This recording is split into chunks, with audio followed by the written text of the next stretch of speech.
Vaughn, wake up, really gonna rise with the sun. Step 2, get some good, some food in you. Step 3, think real hard about what you wanna be. Step 4, everybody just do your thing. Wake up, today's gonna be a good day. Wake up, today's gonna be a good day. Wake up, today's gonna be a good day. Wake up, today's gonna be a good day. Wake up, today's gonna be a good day. Wake up, today's gonna be a good day. Wake up, today's gonna be a good day. Wake up, today's gonna be a good day. Yo, set your affirmations, aspirations. I got shit to do, the aftermath of preparation. Good food, good mood, blood in circulation. One step at a time, yeah, that's how you make it. Set a goal you control and the steps you take them. I try to pick one thought, have some concentration. And if I make a mistake, it's called education. I try to do this every day, call it replication. Wake up, today's gonna be a good day. Wake up, today's gonna be a good day. Wake up, today's gonna be a good day.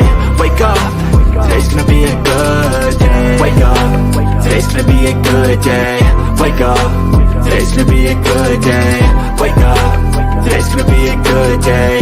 Wake up, today's gonna be a good day. So life ain't easy, yo, I think there's a reason though. Ups and downs, just like every different season, yo.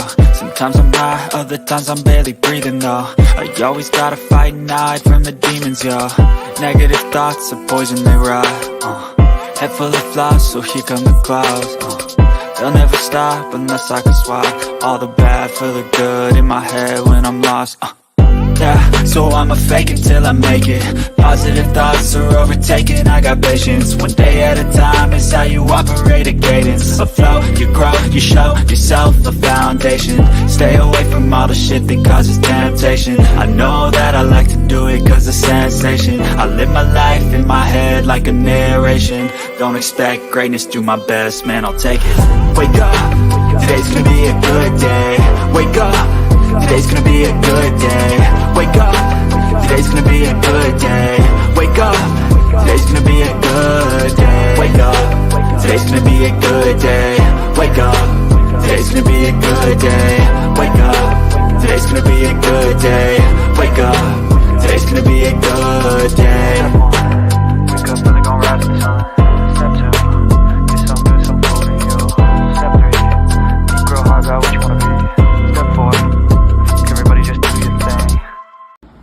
Hi, Bullhorn Betty. Thank you for my shirt. Welcome to the Bullhorn Betty Kids Club.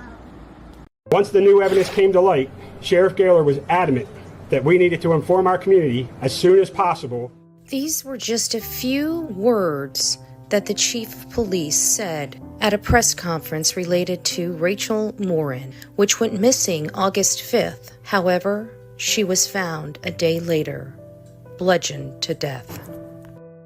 Rachel Morin, mother of 5, often found comfort in being outdoors and working out. This was no different August 5th, around 6 p.m. when she went to the Maupaw Heritage Trail in Bel Air, Maryland. Nobody really knows what happened on that trail, but whatever it is, it was really horrible. A teenage girl found her body the next day during search efforts. The horrific scene only can be what is left to imagination. Her death has grabbed local, state, national, and international headlines. DNA was located at the scene of the crime. DNA evidence is part of nearly every modern-day investigation, and in Rachel's case, DNA evidence was collected by our Forensic Services Unit. This DNA evidence has come back as a match, tied to a home invasion and an assault of a young girl in Los Angeles this past March. This is the first time that we heard of an assailant associated with her case. Unfortunately, that suspect has not been positively identified, but he did leave behind his DNA. In the video we obtained from the Los Angeles Police Department to be the person that murdered Rachel Morin on August 5th. Rachel, mother of 5, died a brutal death. Can you help? And the tip line number is 410-836-7788. The legacy of the Murdaughs stretch very far in South Carolina. Behind these gates lie deadly secrets. Secrets only Alec Murdaugh himself know. On June 7th, 2021, Alec Murdaugh hatched a deadly secret, plotting against his wife, Maggie, and his son, Paul. But what brought us to this point starts with Mallory Beach. Mallory Beach was killed in a boating accident by Paul Murdaugh, Alec Murdaugh's son, and it was going to trial, and Alec was about to pony up financial records. Those financial records were going to uncover a financial scheme hatched by none other than Alec Murdaugh himself. Right before going to court over the boating accident, Alec Murdaugh's wife, Maggie, and son, Paul, were brutally executed at the dog kennels at their home in Low Country, South Carolina, the property known as Moselle. Shortly after the murder of his wife, Maggie, and his son, Paul, he had a foiled suicide plot at a local church nearby. Alec had a friend try to shoot him in the head region, which again failed, and he went to the hospital where it was a superficial wound, leaving everybody to believe this was a foiled suicide attempt to garner sympathy from the community. This foiled attempt was captured on camera at the local church. Alec Murdaugh received 2 life sentences for the death and murder of his wife, Maggie, and his son, Paul. After Alec's double homicide conviction of his wife, Maggie, and his son, Paul, he has since set his eyes on the clerk of Colton County, Becky Hill. Becky Hill is now come under fire for putting her hands on the scales of justice in an effort to get Alec Murdaugh convicted. Alec Murdaugh's defense team state that Becky Hill put her hands on the scales of justice in an effort to get money for a book deal. Alec Murdaugh has a hearing for a motion for new trial coming up on January 29th. This hearing details how Alec Murdaugh believes Becky Hill, the clerk of Colton County, put her hands on the scales of justice in an effort to get a guilty verdict from the jury.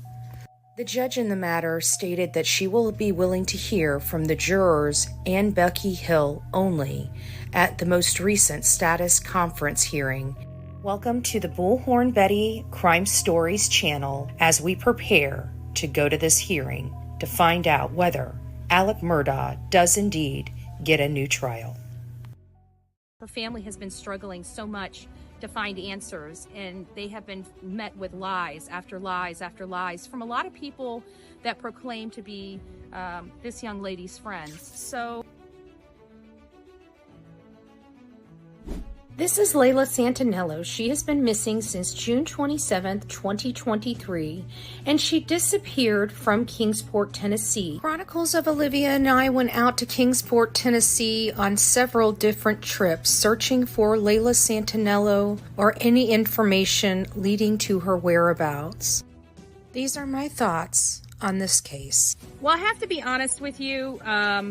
I was hoping by now we would have found Layla. So this has been very hard. You know, we want to bring her home. We want to make sure that her family knows what happened to her, I think is really the most important. Her family has been struggling so much to find answers, and they have been met with lies after lies after lies from a lot of people that proclaim to be this young lady's friends. Just like to speak to them just for a moment and just say, if you know something, say something, because her life does matter. For the family members of these people that know what happened to her, it could have been your daughter. It could have been your granddaughter. You need to ask them to stand up and speak up.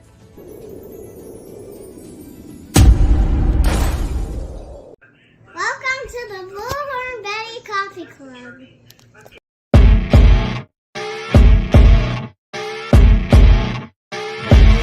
As you wake up in the morning, you want to find the latest, greatest information about criminal cases and have an intuitive conversation about the suspects associated with these cases.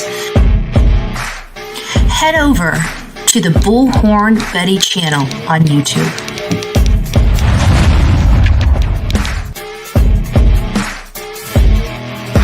Get breaking news right here on the Bullhorn Betty channel.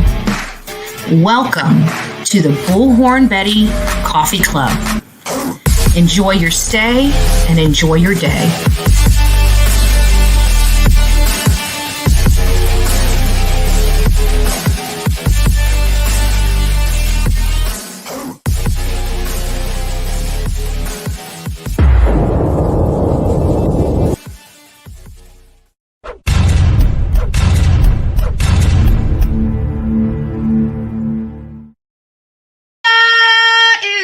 My beautiful people of YouTube and our new ex. It's nice to see you all here this morning. I am back in what? Office, not two, but one, right?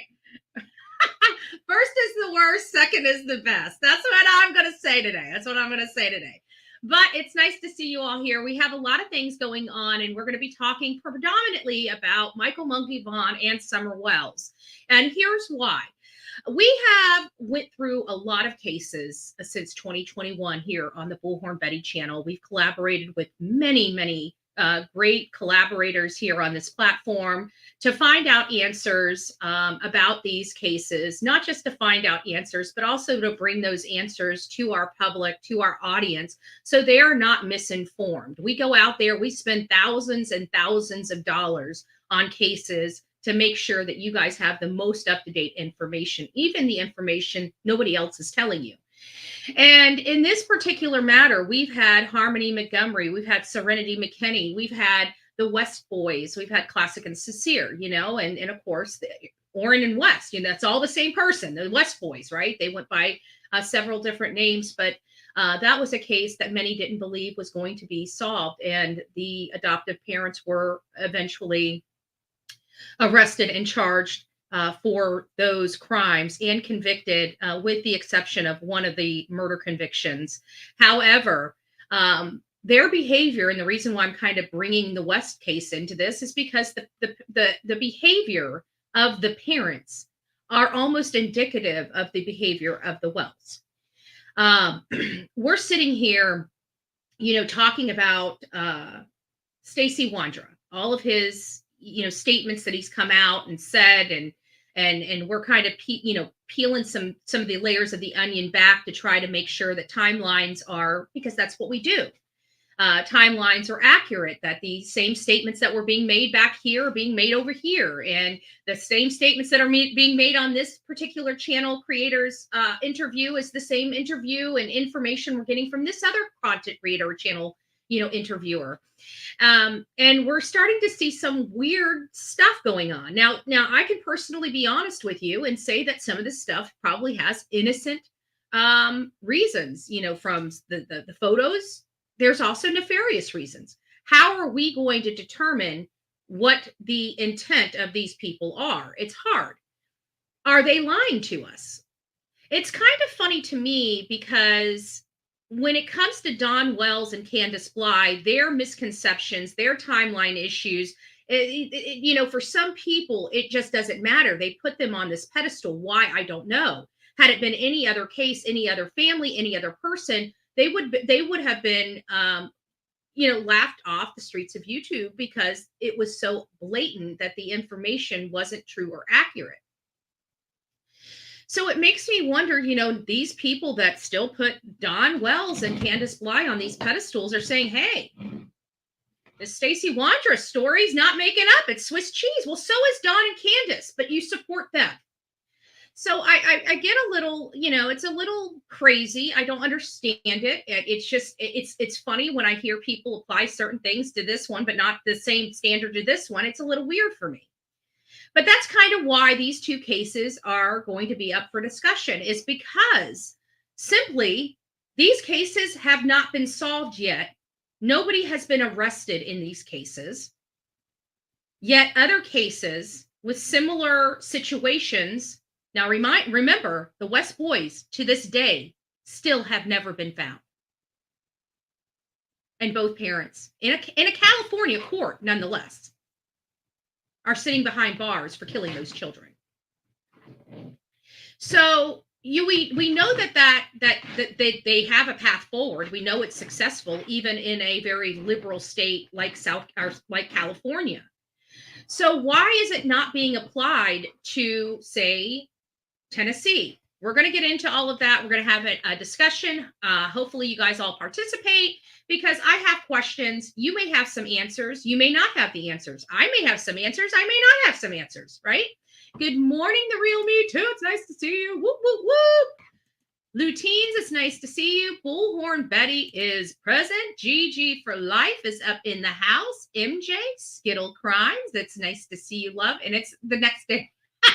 We're here on a Wednesday. It's already Thursday for Skittles. I just learned that. When they say it's 5 o'clock somewhere, it's a true statement. You know, we think it's a hippie, like a Margaritaville song from one of these old hippie, people. It's not. It's always 5 o'clock somewhere, guys. It is. It's true. It's a true statement. Maybe. It's nice to see you. Joyce, good morning. Mike Stevens is up in the house. It's nice to see you, love. Nani. Good to see you. Justice Jane here. Good morning. Good morning, Patricia Miller. It's nice to see you. Angie, good morning. Tammy, it's nice to see you here as well. Who else? Pin 1010. Good morning, love. Paralegal Liz. I'm going to see you in a few days. It's nice to see you. Kat, I need to get back to you. Sorry, I've been just barely keeping my head above water here. It's nice to see you, though. Jules, good morning. It's nice to see you and have you here in the chat. Kat in the chat is up here. Good morning. Good morning. Who else do we have? Stacy, good morning. It's nice to see you. November Rain, big hug to you. I think I got Sonia, I almost missed you this morning. Well, good morning, love. Good morning. It's nice to see you. Who else do we have? Anybody else that's late? You're late. No, I'm just joking. Oh, I forgot to tell you. I got the buttons. Oh, don't forget. The new one. Call your doctor should you experience angina, smelly farts, eye bleeding, earwax, large boogers. Shut up. Good morning. Happy hump day, guys. Happy hump day. Bye, you babe. It's nice to see you up in the chat. Love Stallerk. I can't say it. So good morning. I'm trying over here. Glasses aren't doing Bullhorn Betty justice.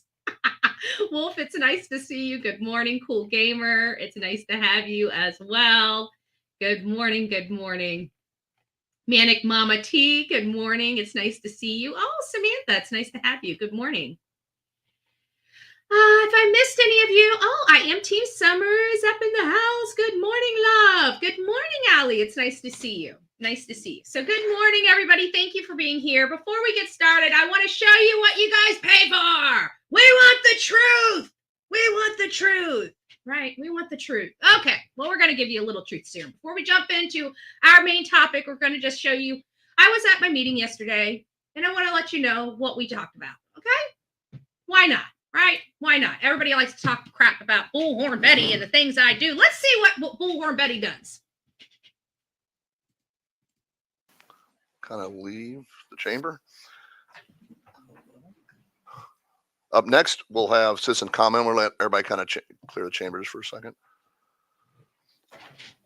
Citizen comment is for items that are future agenda items.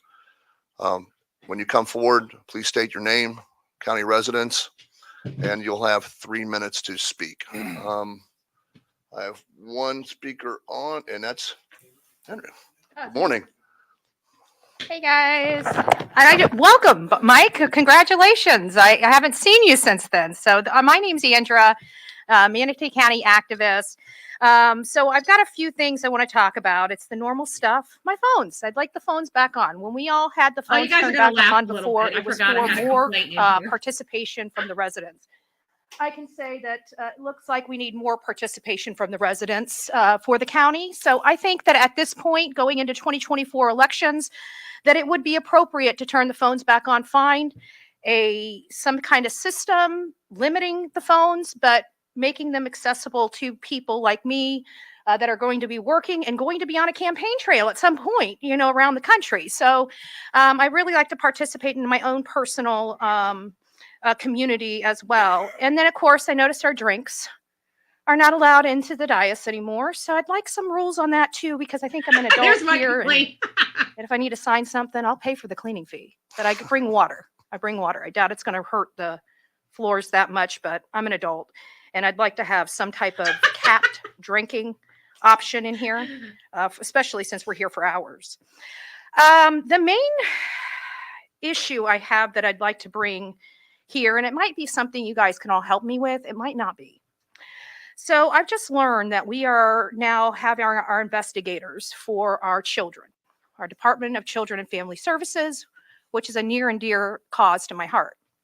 And I'm hearing it's going away from our sheriffs and going into the department. I don't know what I'm going to do with that here in the state of Florida, but like, no, I don't know what bureaucrat, what politician up in Florida thought this was a good idea. But we have inspectors. These people are overworked and underpaid, first and foremost. That's the first problem right there. The second problem is because of that, they're now falsifying documents. So over the last 3 months, we have Kristen Martinez. This is all from Florida. April Hawk and Trevor McKenzie, all in the department investigators with our Department of Children Family, falsifying documents and being arrested. And those are the ones that they found. So that had to have been pretty egregious for those. Who's going to be doing the checks and balances for our kids? These are our children here in the state of Florida. I hope this county, supports it being at the sheriff. The sheriff's department are our law enforcement. They are the only ones that should be investigating any type of crime in the state of Florida. That's my 2 cents. Don't spend it all at one day and one. So there you have it. You guys get that this is a fight. This is a fight. And you see, did I used to once go up there? Everybody's like, well, I can't do that. Did I used to once go up there and talk like that? No, I didn't. You know what? I have 3 minutes to speak. Once upon a time, I sat here for hours and hours and just drafted and tested and spoke my little 3-minute speech here and timed it until I got so comfortable talking. This is 3 years, 4 years in the making. This is 3 or 4 years in the making of being up there. It never started out like this, but you know what? You get passionate items, you get things and causes that are near and dear to your heart, and you'll find out how quickly it is to open up to people and talk about those passionate things that you believe in. And I hope everybody across this country and watches this does get involved in their community. You can make a difference. I am not here for petty political politics. I'm not here for right or left issues. I'm here for issues that affect each and every one of us on a daily basis. And more importantly, trying to stop the crap that I have to cover on this channel. Do I want to be covering these types of things on this channel? Of course not. I would rather be making crafts. I would be rather doing woodworking. I would rather be doing anything else. But we have a major problem in this country, and I'm going to continue to put a spotlight on those problems until they start having meaningful resolution that we can all deal with. But don't mess with me and the children. So I don't know what I'm going to do in the state of Florida yet. I haven't made up, this has kind of all been, I'm just learning of all this. This has all been kind of dumped where they're taking our investigation. Now, there's going to be officers that go to the Department of Children and Family Services here in the state of Florida, the officers that were actually investigating these cases for the Sheriff's Department. However, at that point, they're working for the Department of Children and Family Services. I'm sorry, there is not one person, and I'm saying this for everybody, there is not one person that we have ever voted into office for the Department of Children and Family Services. Those are all appointed positions. And in addition to that, in addition to those appointed positions, we, the public, the bosses, are blocked out of this specific area, an area that we do not vote anybody into office to take care of our children. And we have no checks and balances that we, the citizens, can be involved in. It's a completely confidential situation that we, the people, don't know if they're doing the right by our children. Remember, every single child that's in the system is a dollar bill. And what happens when we have a dollar bill? There's a mess of corruption. And there you have it. So we need to be fighting for our children across this country. So those people that are on this show that are inspired and want to get involved in their community, this is the fight that we need to be involved in. The children. It's getting worse. It's getting worse. And we're seeing it firsthand every single day. All right. That is my soapbox. Thank you for giving me that opportunity to kind of show you guys a little bit about what I do. Behind the scenes, when these cameras go off, this is it. You know, I'm heavily involved, not just here in my community, across the state of Florida and the United States of America. The place that I have the biggest, you know, opportunity to get more focus is my county. Our sheriff watches our county meetings. Our U.S. congressmen watch our local. Especially the ones that are voted here locally, and our state politicians, our state Congress. They're constantly watching Manatee County. So it's a great platform to allow many people to get involved. So anyways, let's get on to the Stacey Wandra and Michael Monkey Vaughn case, as well as Summer Wells. These cases, it's a little crazy. Because when we got into Summer Wells' case and we started working that case and came back from, I think, our second trip, we started learning about Michael Monkey Vaughn. We had Summer Wells and Michael Monkey Vaughn on some of the same thumbnails for a really long time. And then we incorporated the West Boys. We incorporated Cody Bigsby. We incorporated Harmony Montgomery. We incorporated Serenity McKinney. And then they were found. You guys remember this? Let's I only play it like a few times a year.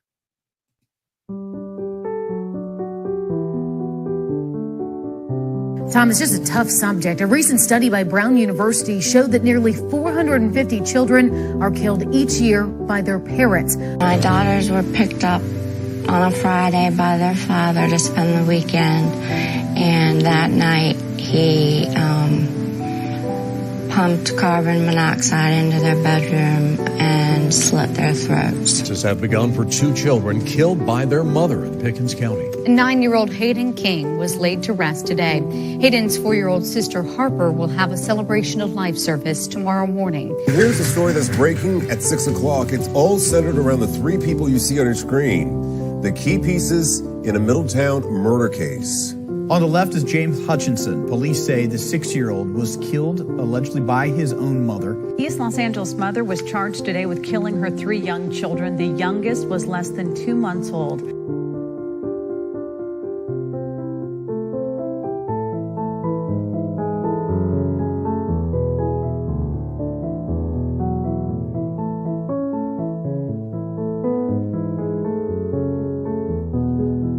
At 6 with breaking news. Good evening to you, friends. Greg Merriweather along with Elizabeth Vaughn. Our top story today, that precious little 2-year-old right now. 2 people are facing charges accused of murdering little Nevaeh Allen. Investigators found the 2-year-old dead in Mississippi after several days of searching. One of those blamed in her death, the girl's mother, Lanaya Cardwell. Our beautiful Serenity McKinney. So, you know, there is a lot of sadness, you know, when it comes to parents, especially parents that have, you know, substance abuse issues and stuff like that. It does something to them. Substance abuse, alcohol, and other substances can take a great, amazing person, somebody that you love calling mom and dad or, you know, whatever, and take that person and make them just a rotten individual. They're still the person in them is still there. It's just the person that they've become because of the substances is just not who you know. And so this causes a lot of problems because especially when they're coming down, coming off, they have children that are screaming. The kids don't understand. They don't understand what's going on. They need food, they need water, they still need their diapers changed, they need their mommy, they need their daddy, and they're not there. This is, the case for many of the kids around here. But when we come and look at Summer Wells and Michael Monkey Vaughn, there are two major polar opposites of each other. Literally polar opposites of each other. And you know what that is? The parents. The parents. These cases are polar opposite because of the parents. One child was born into a family that loved him, and the other child was born into a family that loved themselves. One child had a mother going to the ends of the earth to find him, and the other parents were talking about all the horrible things that could have happened to theirs. With a straight face, no tears. I can tell you every time I spoke to Brandy, or even, I shouldn't say spoke to her. I really only spoke to her one time, her and I. But I can tell you in that conversation, you could see the pain in her eyes every time I brought her son's name up. She had came under so much fire. I mean, to the point that I have to be honest with you. I was starting to see things when you don't have answers, and you look, and this is what the problem is with some of the web sleuths, is that if you look deep enough and hard enough, you're going to get the answer you're looking for. Period. Whether it's true or not, there's so much information on the World Wide Web, pro and against, whether they're valid or not. You've got to do the research even when you find it. So if you look hard enough, you're going to get into those rabbit holes. You're going to get into those rabbit holes. I've done it. I think anybody in this industry has done it a time or two. I mean, I haven't done it to the extent some other people have, but it is something. I'm not one of those things that die on a hill on a cause. I'm just not, unless it is. If I'm going to fight, it's going to be a fight. There's no end to it. But I know when to hold them, and I know when to fold them. Okay. I don't play poker, but I got common sense. You know what I'm saying? I got common sense like many of you do. But we've seen a major difference, period. We saw a woman that was coming out. She was participating in searches. She was, coordinating people. She was getting flyers. Hell, the lady even ballsed up and met somebody that she perceived as the enemy, me, Bullhorn Betty, not because I was the enemy, but we all know that I was being heavily bullied and targeted at the time. I still am, but just at a much, things have settled down a little bit, but for the most part, she met with me. When everybody told her that I was coming there to catch her up, that I was going to be in front of this poor lady's house with a bullhorn, calling her every name in the book, not to trust me. I don't even, just the litany of nonsense that everybody peddled to this woman. And the reason why I'm telling you this is because they had this woman terrified of me. Terrified of me. You know what she did? She still met me. She still met me. She still gave me flyers. She sat down with me. She talked to me. Even in her terror of me, she sat down and spoke to me. I didn't have to go chase her around or anything. If she wanted to speak to me, she could have spoken to me. It wasn't going to stop my work. It wasn't going to stop my work, because at the end of the day, when I put my feet on those grounds, I'm there to find the truth.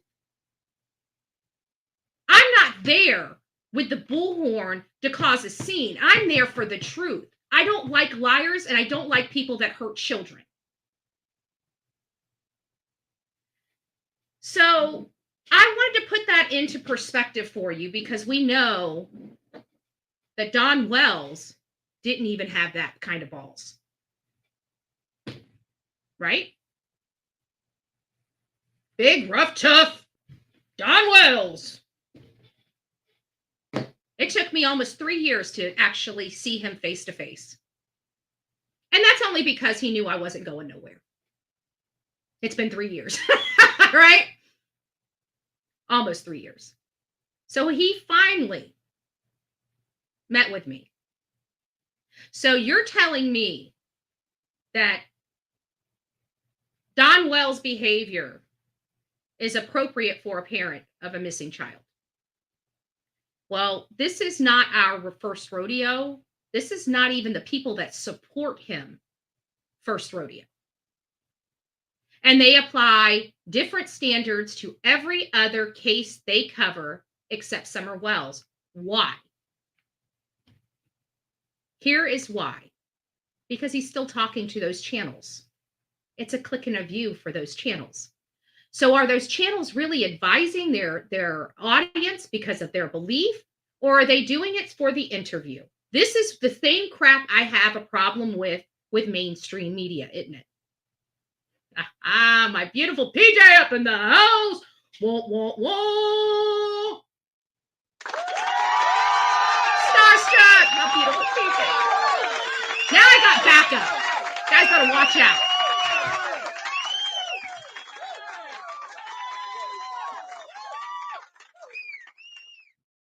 We got backup now.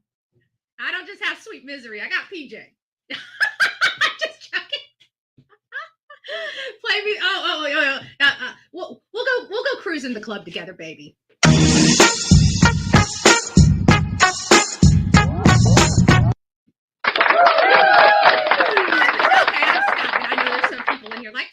Just quick question buttons, but I can't help it.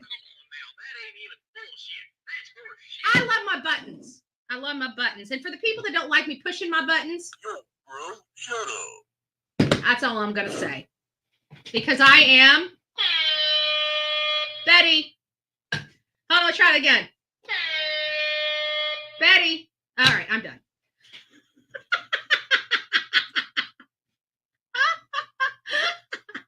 Stretching the stuff. But you see, when we compare Don Wells, well, and let's just say the families, the parents of Summer Wells, and you look at the parents of Michael Monkey Vaughn, you see a totally different parent. You have, on one hand, Summer Wells' case, she disappeared June 15th, 2021. You had them run off Dr. Phil. You've had them speak about Summer Wells in the past tense from literally day one. When they had their very first interview after the disappearance of Summer Wells, Candace was so high and so out of her brain. You could literally see she was under substances on the first interview. We've watched them play games. We've watched them, use and play this weird, twisted cat and mouse game with multiple creators. We never saw that with any other. Like even the Wests didn't even do that nonsense. Jacqueline and Trezell West, they didn't even play these games. They just stayed to themselves. But Don and Candace almost seemed like they were trying to disrupt as much of the justice for their daughter, whether it was the searching, whether it was help. They kept coming to the public and asking people for help, but they never really wanted the help. They ran everybody off except a few people, and most of those people that they relied on back at that time have all gone to jail or have been accused of fraud of some sort. Every person that was on top of that hill when our crew arrived, every last one of those people have been accused of defrauding people out of tens of thousands of dollars or went to jail for some type of crime related to stalking or other unsavory situations, such as harassment or whatnot. And these were the same people that told us we were all going to go to jail. Kind of funny how that happens.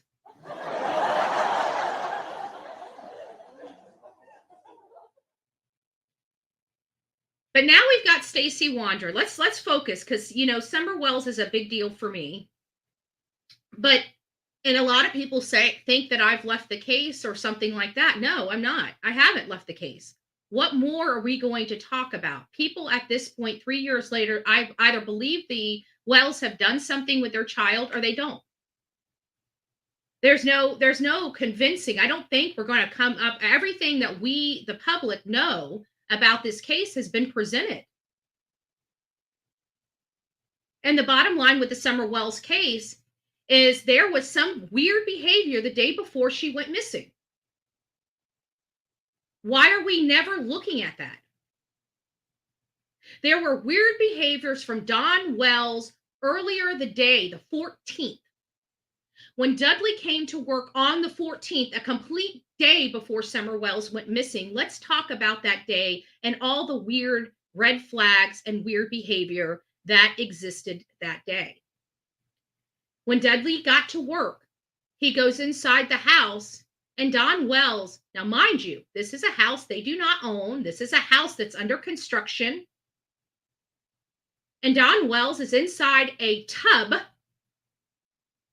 laying down in a very depressed, somber way. You don't have to trust Dudley, but this part of his story has never changed. And just because people are bad people doesn't mean that they're going to say a lie about this. The man's got a drug problem. Do I believe he told me straight to my face he didn't have a drug problem? I believed him. He obviously does. Did he relapse or did he lie? I don't know. But I believe him when it comes to this. These are the things that I look at. When something, when it came to Dudley, anything about him, and asking him to acknowledge some things about himself. Those things to do to a perfect stranger, especially when you're wrong, you kind of almost expect them to downplay that or not want to acknowledge it. So you almost go into the interview knowing that some of the stuff they're going to say, and this is not just for Dudley, this is for all interviews. You're going into that interview and knowing something is going to be inaccurate because it's their truth. And if you know anything about people speaking and just human interaction and human mind, there's always his side, her side, and then the truth. Remember, we're always taught there's always two sides to the story, and then there's the truth. Because one person may see it this way, and another person may see it this way. We're in true crime. We can have 10 people lined up here and have them witness the exact same crime, all in one line, watching the same exact event, and all 10 people will have 10 different variations of what they saw. So you also have to apply that in it as well, because again, I don't trust Stacey Wander. I don't trust anything he said. But when did that happen? I don't trust it because he went to jail for this crime. But could it be possible that he's telling the truth? And the answer is yes, it is possible he could be telling the truth. So what is our job? Is our job to assume that he's truthful or untruthful? No, our job is to look in a little deeper, right? To make that determination, not just off emotion, but with real hard facts. Because there's a lot of things that go on. I'm sure, like, for example, today, let me just give you an example of today. I went to the store. I've already been to the store. I got some bottles of water and got some ice from the store to put water into a cooler, right? And so I go to the front of the store and I'm like, where's your ice? And they're like, oh, it's all the way back by the ATM. So I went ahead and paid for my ice right then and there. I went ahead and paid for it. And then I drove the car around to the other side. I didn't have a receipt. I never got a receipt from them. I walked into the store, grabbed my 2 ice bags and walked out. Nobody knew. Nobody knew whether or not I was going in there and just stole 2 bags of ice. Because I guarantee the customers that were in that store when I drove the car around to the other side I guarantee that those people weren't in the store when I purchased the ice. Sorry, their past is scary enough. Yes, and that's another problem that people keep wanting to refuse to acknowledge. Is past behavior dictates in many parts future behavior. Is that 100% science? No, it's not. How do we know that? Because we've seen a lot of people that have had past problems. I'm one of them that has done the work to be this better person. And I know that there are many people in this chat that have done the exact same thing. The things that we did should not define us in our adulthood. But the problem is there was a clear stop of behavior. So even in that situation, there was a clear stop in that pattern of behavior for many of us, where we just stopped. Don Wells never had that stopping point. We look at his history. He's been in and out of jail and prisons across this country. Not in one state or another state, multiple states. We have arrests in Florida, Arkansas, isn't Utah. There might even be some in Wisconsin for all we know. Texas. He never had that stop. So yes, Tammy, that your statement for me rings absolutely true of his past. There's a lot of people that have pasts like Don did, that have children that are perfectly healthy and happy, that aren't missing. His house is on a freaking mountain, folks. A mountain. A mountain. A mountain. Not a molehill, okay? It's a mountain that has steep sides to it. Please, somebody tell me where somebody can crawl up that mountain. And I don't want to hear about these stupid dog trails. Those dog trails, if you saw them, you would know it's still steep. How are you going to be a full-grown person with a child in tow and not slip and fall and tumble? Nobody can explain that to me. It's been 3 years and I've been asking to somebody to explain that. And still everybody calls me stupid and tells me I'm lying and I'm misinforming people and da-da-da-da. But nobody can show me, because many people don't realize we attempted to climb up that mountain, okay? We fell. So somebody tell me how it's done without the driveway. We put the theory to test.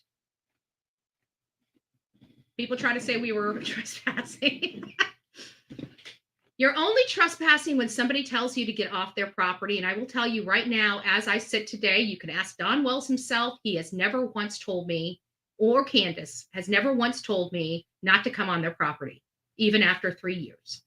I have never, ever heard them say that to me. I've been there even when I was down there just a couple weeks ago. Don could have said, hey, just want to make sure you don't come on my property. But he didn't. He was a nice guy. And he's like, did you go see Fred Hill's house? I said, no. He goes, oh, you need to go around there. I said, you don't mind? He goes, nah. Nice guy. He was being nice to Bullhorn Betty that day.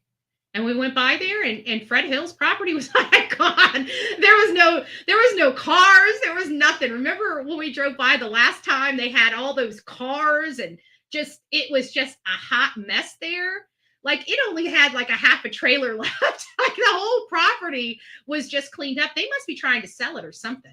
I don't know, but it was definitely, oh, thank you, sweetie pie. God bless you for that. I'm a little behind schedule, but thank you. If you guys received your I can't even speak this morning, Bullhorn Betty Crime Stories gifted membership, please do not forget to tell sweetie pie. Thank you. Thank you so much, sweetie pie, and God bless you. But he, when we went back, I have to be honest with you. When he was talking about Fred Hill's house, I was thinking that it was like robbed or pilfered or burnt to the ground or completely gone. There was still stuff there. Or I was also, when he was talking, went completely to the polar opposite. They must have just turned his property into a garbage can. Everybody but no, it was cleaned up. It was cleaned up, and I would never have known it. You know who told me about it? Don Wells. Told me to go up there and check it out. That's what I did. Went up there and checked it out. Well, Fred Hill's property's cleaned up, guys. So if there was anything found, his, people have always said that Fred may have been responsible for it, and that it was possible that Summer was on his property. And I believe that there was even another person that likes to joke, Fred Hill, which is kind of disgusting on the heels of a 5-year-old. You know, she's about to turn 8 next month, and they were joking too. I think he took some like Kentucky Fried Chicken or something, had Ziggy come on his property, had her flip out, and it's just chicken bones. But they just did a lot of unsavory joking about a missing girl. I just never understood. I never understood that. I really didn't. But there was a lot of effed up stuff going on during this time. There really was. So that's why I really don't focus on her that much, as I've already made my determination. I'll give Don, because if they didn't do it, give me a direction that can, because at the end of the day, I've done everything I can, and everything comes back to that property. Nothing shows me that anybody else was responsible for her disappearance. There were 3 adults on that property that day. I don't know if it was a combination of all 3, if it was one, if it was the other. I don't know.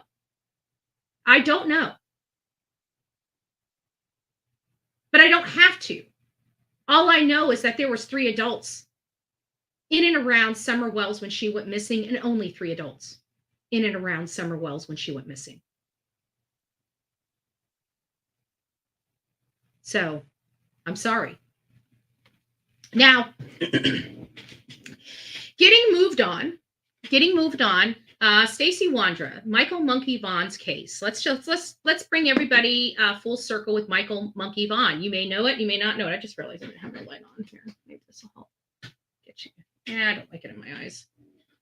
All right, let me turn that off. I actually like the light. There we go. It's out of my eyes just a little. Nah, it's out of my eyes. There we go. Some lighting's okay. I'll have to adjust the light now that I adjusted this computer today. So Michael Monkey Vaughn was a little boy that was from Fruitland, Idaho. Cute as a button. This little boy is he's so adorable. And sounds like he was just a normal 5-year-old boy, right? Rambunctious, curious, adventurous, wants to play, wants to be out, wants to play in the dirt. Just, a boy in Idaho, a little boy in Idaho. Their community is safe. There's never been any major crime that I can see in that community. That community is kind of separated from other communities in that area. So it's almost like a little, ecosystem in itself, right? Let me just leave it like that. But when you go in there, the houses are, middle-class homes, clean, nice. They have a cute little splash pad at the front of their community for the kids in the community.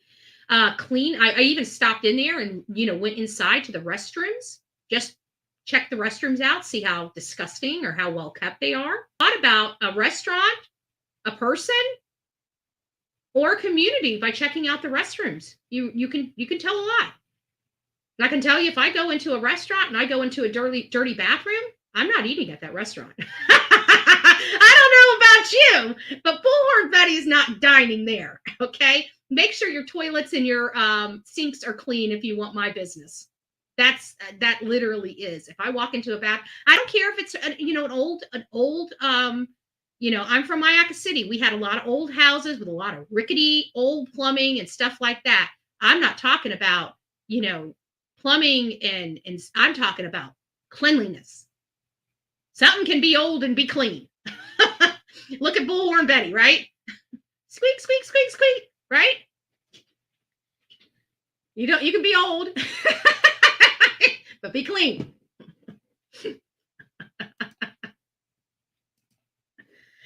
So, but he was in a community that the splash pad clean, the bathrooms clean.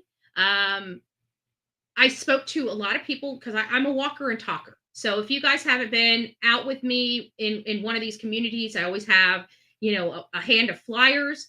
And as I'm posting them up on poles, if somebody's walking by me, I'm talking to them. I don't know these people. I don't care. Hi, my name's Andra. I'm out here trying to find some answers for this. Have you ever seen this boy before? Have you seen him in this community? Can you tell me what happened? What did you see? So I'm constantly always talking to people when I'm out there posting flyers. If they're walking by, they're going to be talked to by me. If a car's driving by, I'll hold it up. If they stop, I'll hand them a flyer. And while I'm handing them flyer, I'll ask them if they've ever seen this boy before, or what the last occurrence they remember seeing this boy. That's how you get the answers you need. It's not by watching the news. It's by getting out there in that community and finding out what really happened. I had an opportunity when I was out there. Actually, let me just give you guys some background information on this, because there are some new people that have never heard of Michael Monkey Vaughn before. So he really was a cute little boy that was, playing adventurous, like I said, adventurous. And he had gotten out. And this wasn't the first time he had gotten out of his house before. One of the babysitters that watched him say that, he's done this before. But again, safe community. He always comes back home. It wasn't, yes, it's concerning, but it wasn't alarming, if that makes sense, right? They're in a safe community. They in the back of their mind, they're probably thinking the same thing. Like, yeah, he got out, he got out again. We're going to have to do something about this, but thank God we live in this area. They would never have thought there. I would have never thought there. I talked to people that literally were generationals there. This one gentleman, he raised his entire family. He has lived in that one house, I think 50 or 60 years. He says out of his whole time there, he has never heard or seen anything like this happen in his community, and to be in his own backyard. He was disabled. He was, he'd been there for, he'd raised 5 or 6 kids in his house. Never once had a problem, nothing. So when we were out at the splash pad, just looking and getting a lay of the land and trying to figure out if he went to the splash pad and somebody did happen to, abduct him at the splash pad, which direction could they have gone? So we went all directions. That was we didn't know where he went, where he disappeared from at that moment. So naturally, we are looking at the splash pad as ground zero. We had basically two ground zeros. We had the splash pad and we had their home. Because we can't confirm that he ever made it back to his home. The neighbor said that she watched him walk to about the mailbox, but that wasn't home. So he was in the direction toward his house. I don't see him then turning around and going back to the direction that he was just walked from. So I feel like his path would have been that Arizona and 9th. And that's exactly what law enforcement said, is that when he got back to his home, he never went back into his house. He was wanting to play. That's what he wanted to do. He didn't want to be inside.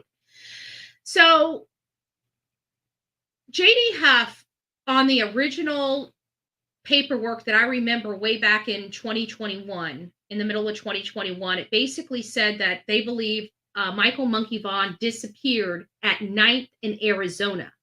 A lot of people are, looking at the path and looking at his way of walking and stuff like that, and they've got him possibly going the other direction. But I really don't believe that that's the case anymore, especially in light of Stacy's interviews, because he stopped there at Arizona and 9th. And if we believe that they may have had something to do with it, and in my mind, it's hard because I didn't connect the dots with the Wandras at all organically. With the, being out there, walking and talking, the connection wasn't made organically. The only reason why I learned of the Wandras in this case, Brandon Shurtleff, Adrian Lucen, the only reason why I learned because of Sarah Wandra's arrest. Nothing that We were out there and in the community and talking with the neighbors and knocking on the doors and asking what they think happened, or do they think maybe somebody in their community was acting weird on that day? You know, the normal standard questions that would kind of say that would spark a response similar to like, yeah, you know, the Wanderers down the road, you know, they never leave their house, but this particular day they were extra active and we noticed some weird things. So I didn't get that organically. And so that's a concern for me, because naturally we always, you know, during our work, it usually guides us a place or not. And this one wasn't guiding us over to the Wanderers, but the Wanderers were ultimately arrested. And I now understand why. Because when we hear, say, Brandon's interview, it was a little shocking, but we had nothing to compare it to. You know what I'm saying? Like, we didn't hear Stacy's statement for that day. Nobody could get a hold of Adrian. I don't even know where Adrian is. Is he back in California? Is he in Ohio? Or is he in another state? I have no earthly idea where Adrian is, and I've never spoken with the man. I don't know of any interviews since Michael Monkey Vaughn disappeared where anybody has spoken to this man publicly or interviewed him or not. Maybe there are, I just don't know about. So when Brandon came out and did his interview, he didn't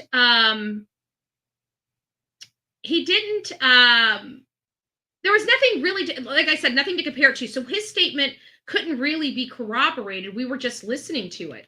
So now when Stacy came out and came to the public, we finally had something to compare Brandon's statements of the day with Stacy's statement of the day. Now we have two persons of interest in this matter. And let's face it, if they did do this crime, somebody's going to be wanting to save their own hide before somebody else's. It's just normal human behavior, right? You're going to save your own hide before somebody else's. And because Brandon and Stacy were both bopping the same chick, which happened to be Stacy's wife, there's got to be some kind of, I don't know, a level of, I don't even know the word to use, distrust between them. Because they don't like each other, because, you know, I can only imagine the jealousy that had to have ensued inside that home when you've got a woman playing two different guys on both sides of the fence. I can't imagine how everybody got along. It's yeah, I don't know. So that's kind of my 2 cents. I don't know where Stacy, Sarah, Brandon, and Lucen came from, but now that I'm hearing their stories and I'm hearing the changes in the timeline, there's a lot of red flags here, and especially with Stacy Wandra's changing of the timeline. When he changed that timeline from 5:30 to almost 6:30 or 6:20, he put himself pretty much in the window. Their window, you know, has tightened from 6:40 to 7. But if he made a mistake that far off where it's pushing him to 6:20 now, and Michael Monkey Vaughn disappeared at 6:47, that was 27 minutes away. Is it possible that he's either one, didn't realize that he was right there at the time Michael Monkey Vaughn disappeared? And how many other boys are running around in their yard? And the statement that Stacy made on Justice for Alls, where he specifically said he saw a boy in the neighbor's yard. You guys remember him saying that? I did see a boy in the neighbor's yard about 9 to 10 or something like that. Older. He made sure it was older than Michael Monkey Vaughn. But it was the statement about the boy being in the neighbor's yard.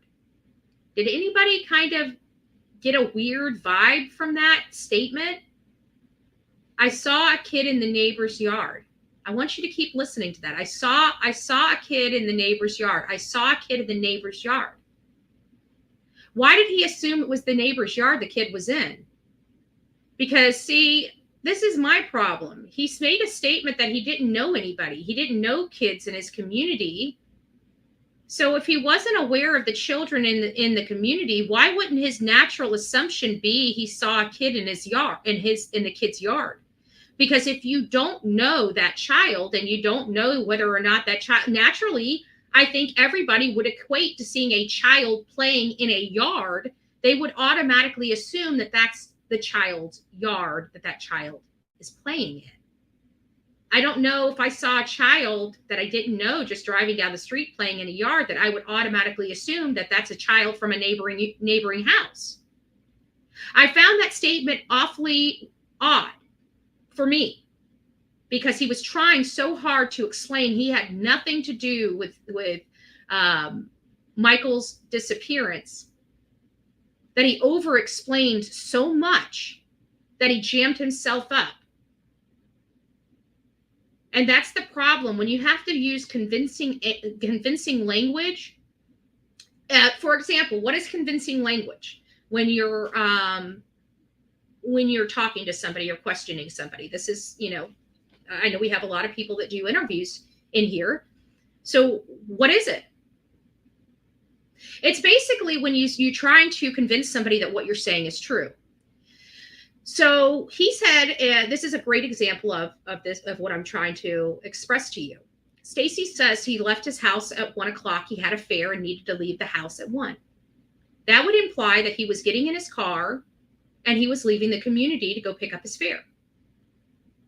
However, he couldn't explain why he was at the splash pad at 1:30, which I heard could have potentially been even 1:15.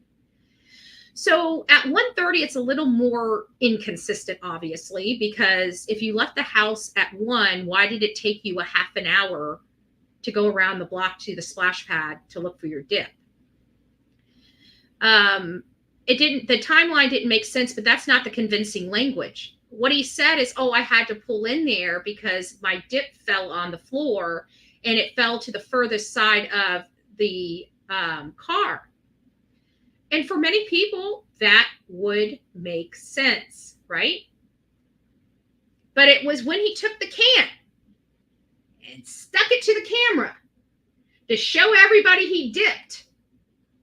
That was the convincing language. That was the trying to convince you what he was saying was true. So that's what I'm talking about. When you talk like normal people, we don't have any reason for you to put a dip can up to the camera, but he needed to convince us that that was what happened and what led him to that parking spot in front of that splash pad. Is it true? I don't know if that's the reason why he pulled in there. I'm just saying that he contradicted himself because I've been to that community and I know it doesn't take 15 minutes or even a half hour to go from his house and then boom, he's at that splash pad, especially when he had just said he needed to leave the house to pick up his fare at 1 p.m.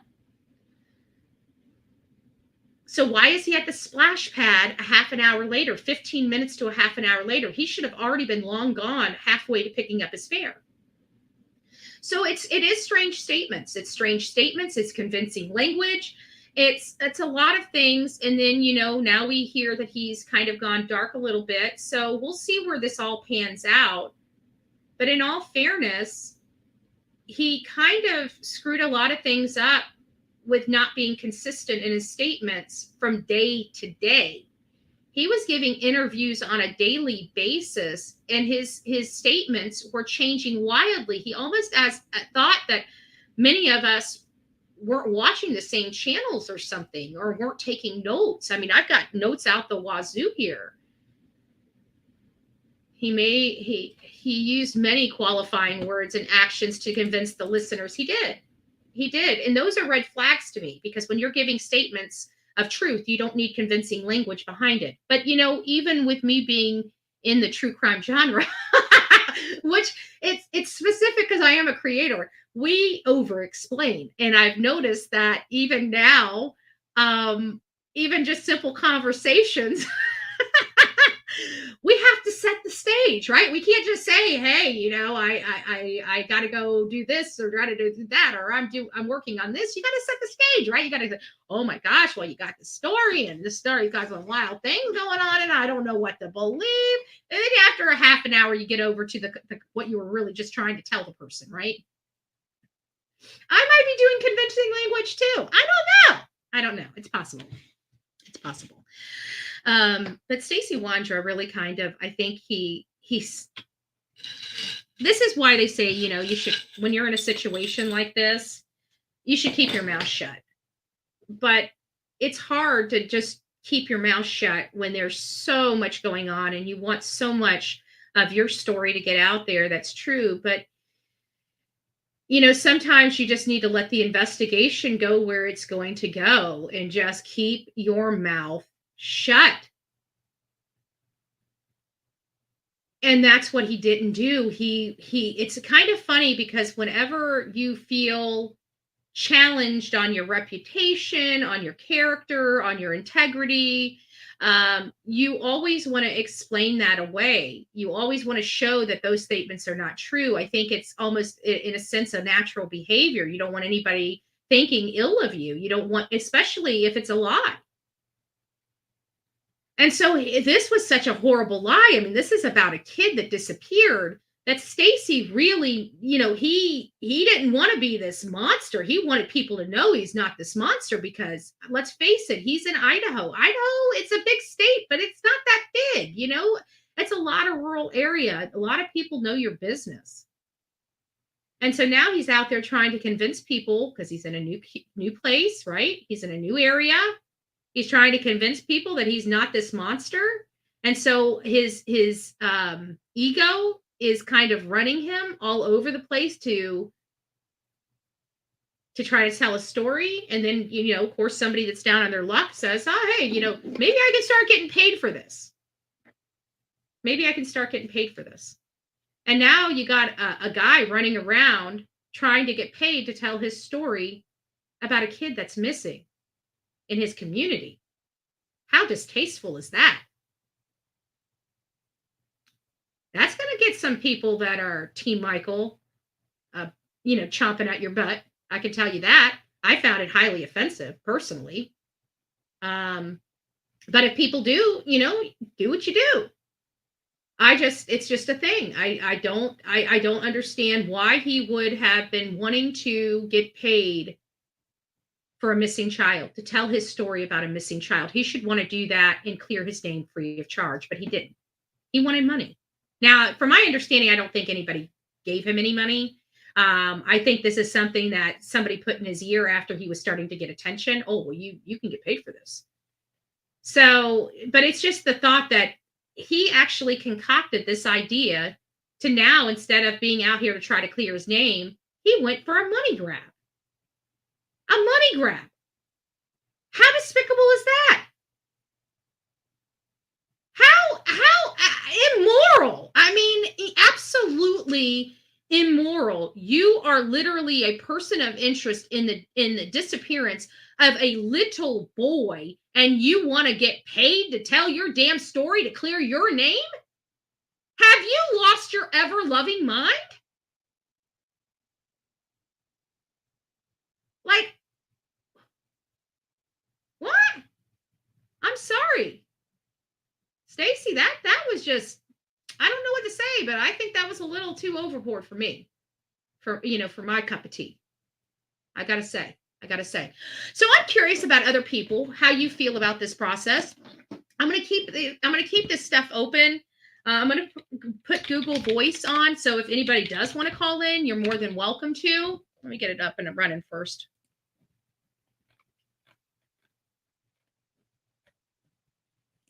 But I'd like to know how you feel about this. You know, does this upset you? I mean, it kind of upsets me. I'm trying to play the devil advocate, right?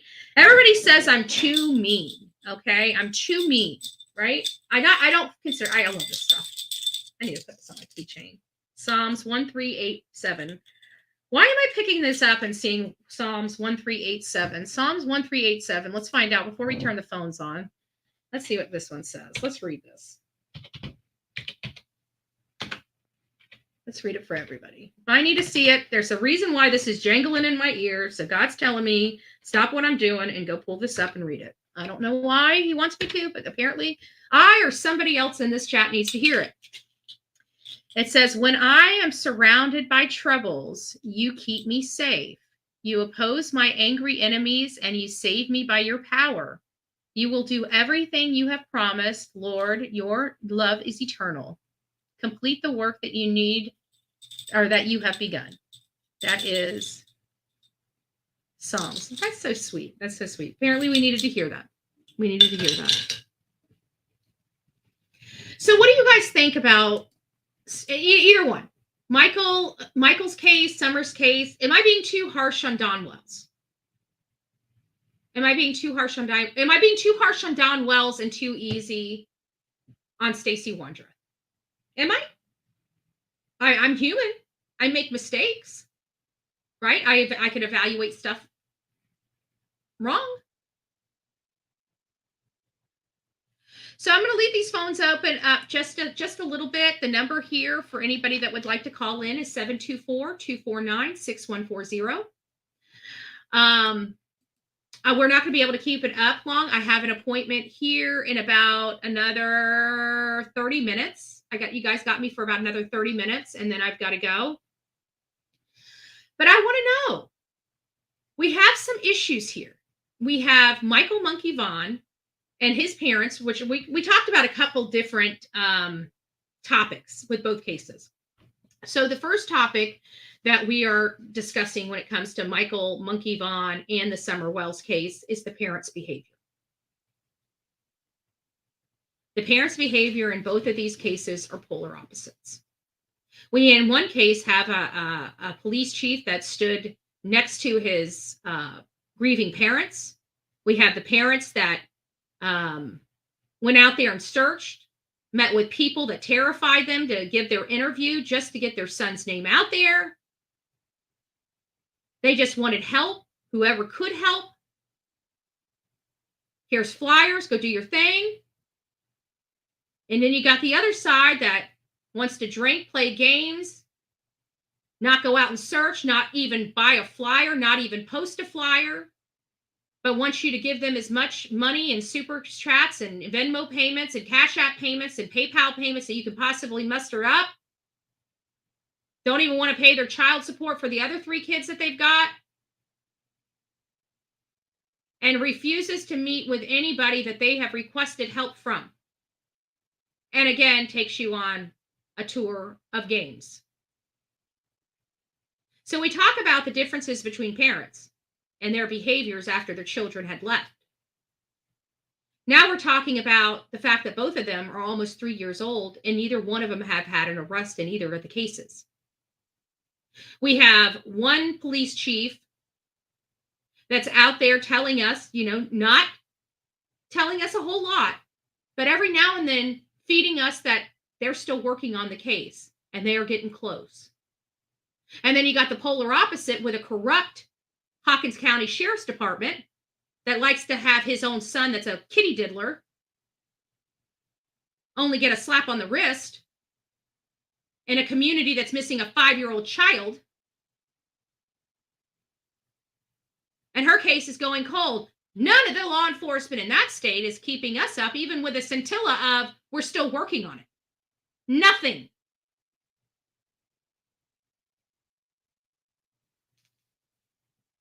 I'm sure I have a funny feeling. Summer Wells is not going to get justice for years. Years. I think we're in it for the long haul when it comes to Summer Wells. And it's sad. It's sad because, Summer Wells was one of the first children that I covered as a true crime content creator. And it's hard to see so many other cases of children in the similar situation being resolved and the people responsible already prosecuted and sentenced. Meanwhile, we're still looking for answers in Summer Wells and looking for justice. The parents have no benefit by pushing this forward to have their daughter legally declared deceased. If they really wanted answers to their daughters disappearance and death, then they should be pushing that. Because once it is determined by the courts that she's gone, then a murder investigation, a death investigation can start. This investigation is still at a missing person or maybe elevated to a criminal investigation at this point because of her age. But it is not a death investigation. We need it to be a death investigation. We need Hawkins County or somebody in this matter to rule this child deceased so she can get justice. I guarantee you walk into that sheriff's office and you talk to them off the record, they will tell you, every last one of them, that they believe she is gone. Not disappeared, gone. So why can't we get that elevated so we can have the death investigation? Oh, hold on. Don't go anywhere. Don't go anywhere. I'm going to have to, I just kicked you off by accident. So you're going to have to bear with me. Let me see if I can get to another place. You're going to have to bear with me just a little bit so I can get you back on. Sorry, who's this and where are you calling from? I can ask you that for a second. I'm waiting.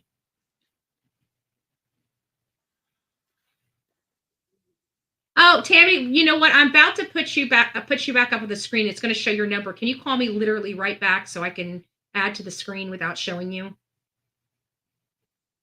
Literally call me right back. All right, hon. All right, let me get this up here. Let me get this back. There we go. Okay, she's out. Sorry, I hit it too many times, and hopefully she calls me literally right back because I'm ready for her now. But I didn't want to dox her by accident. Thank you. All right, Tammy. I'm so sorry about that. I just didn't want to dox your number. Are you there? Yeah, I'm sorry. Yeah, there yeah, you I'm are. here. Hey, honey. How are you doing today? I'm breathing, living, and I love that Psalms. No, at this point, you're using common sense. Yeah. And as long as this goes on, it's definitely common sense. We see so many cases. Seen Don Wells and Monkey. It's just common sense at this point. Mm-hmm. You're not being too hard. You've never been too hard. Well, I'm glad because some people think I'm too hard on Don, but it's like, I can't help it. When I know, I know. I mean, how am I supposed to unknow the information I know? And plus, okay, this is what I've learned.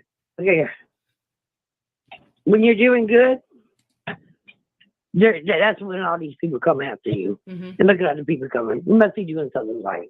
Yeah. Remember Jesus. He walked without sin. He said his enemies become your enemies. So you must be really doing something right. Because they sure do come after you. Because I tell you what, I just want justice for both of these babies. It's just so hard because, when I met with Brandy, one of the questions, it's so hard for me to even say it, but one of the questions that I asked her was, do you think, and it's sad to say, but parents know, do you feel he's still here with you? One of the worst questions, it's almost a heartless question to ask a parent, but you need to capture that. And she said yes, and this all just breaks my heart. She was just so hopeful, and even hearing all of this about Stacy and Sarah, like we're still hopeful that this is all just a joke, that somebody wanted to take care of him and wanted a child, and that he's going to be okay and he's going to be brought home. When I watched that interview, I grew up in St. Louis. The first thing you do is you watch people's body language. Mm-hmm. I taught my children, don't worry about what's coming out of somebody's mouth. Watch their body language and tell you more. When I watched him and his eyes rolling, especially the eyes, mm-hmm. the blinking, the turning, the looking up, and everything except looking at that camera and sitting up. Yeah. Sitting up. That whole interview was like, his body language, like, you could just hang that one up. Yeah. Because what's coming out of your mouth is not what your body's saying. It was just. If you ever went into a police station, how much do you think they would go? One that really works, or a police station that really works. Because I'm sorry, y'all, all police stations ain't good. But and look, I got law enforcement in my family. We believe in those. Mm-hmm. The oath takers. But some of them, But yeah, if you ever went to an interview, that's the first thing they watch is your body language. Yeah. He would sell so much, it wouldn't even be funny. Yeah, I agree. Well, Tammy, thank you for your 2 cents. I appreciate it. It's nice to see you, love. It's nice to hear you.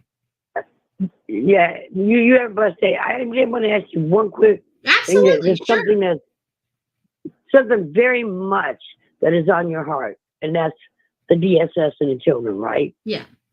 Have you ever heard, and this is what's going on here, I've never heard it before. Okay, in the schools, they have gang members that bully other children. Mm-hmm. But instead of the gang members getting in trouble, the children are getting bullied.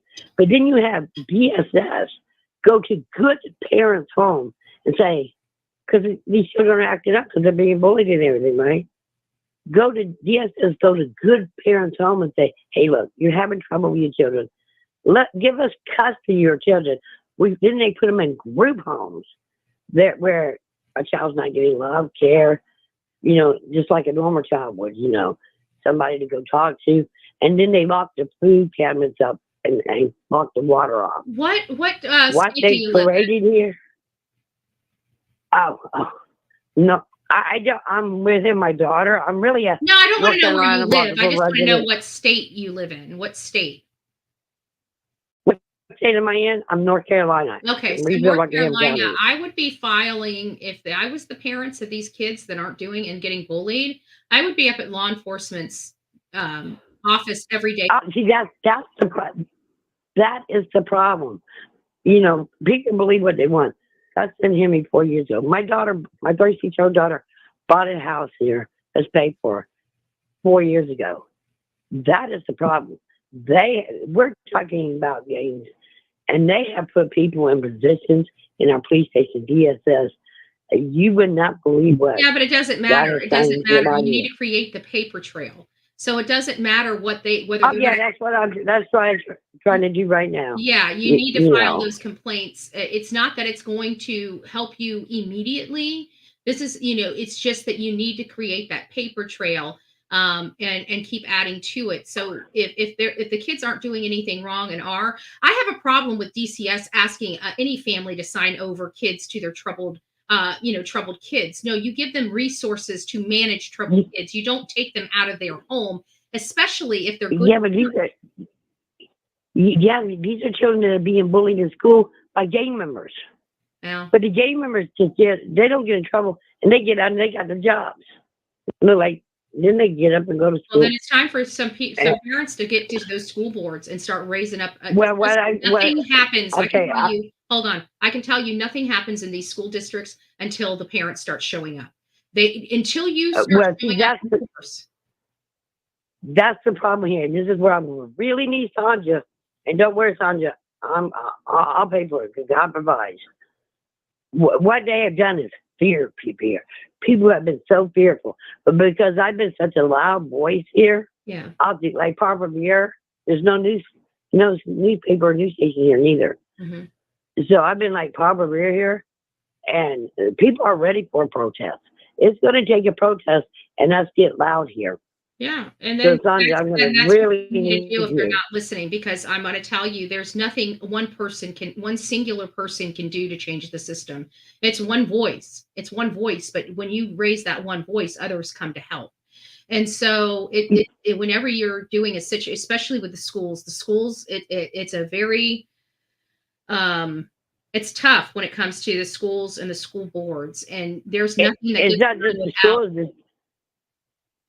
Yes, it's not just the school. It's where that raising comes. It is the schools. Oh no, school's a problem. That's where it started. Is what I found out. But this leads all the way up to a police station, all the way to courthouse, probation. It is just then it takes mind blowing. If it is that corrupt, if it's that deep, You need people. Yeah. One person, I could never come there and just fix a problem. I mean, it literally. No, you can't. That's why I called you to hear from you. You got to That's get the why. whole. You got to start small groups, and you got to start talking about these issues with the school board, and you got to start. Yeah, I've been all over. They know me all over the city. They call me Crazy Lake Noah. Okay. Well, I don't know. Those I are my. must be stepping on some.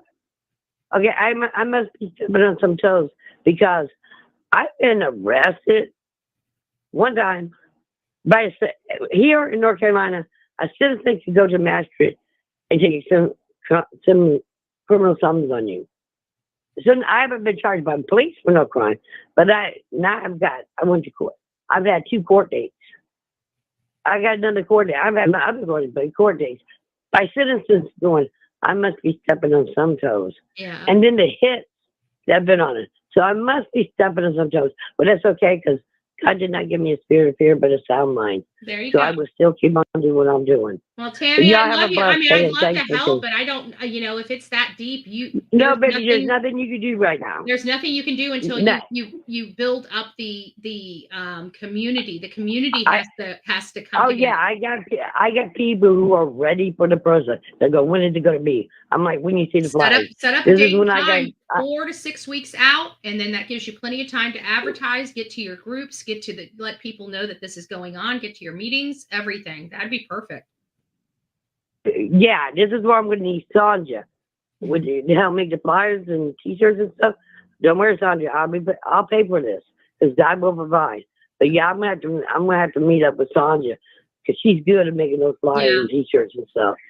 But get with a local, So, yeah. find a local group in your, quick search or something, or just ask maybe a politician that what groups are, this is their like bread and butter. This is their bread and butter cause, and start reaching out to them, and they'll help build that audience and that group for you guys to. Well, this goes way high up in our state. Mm-hmm.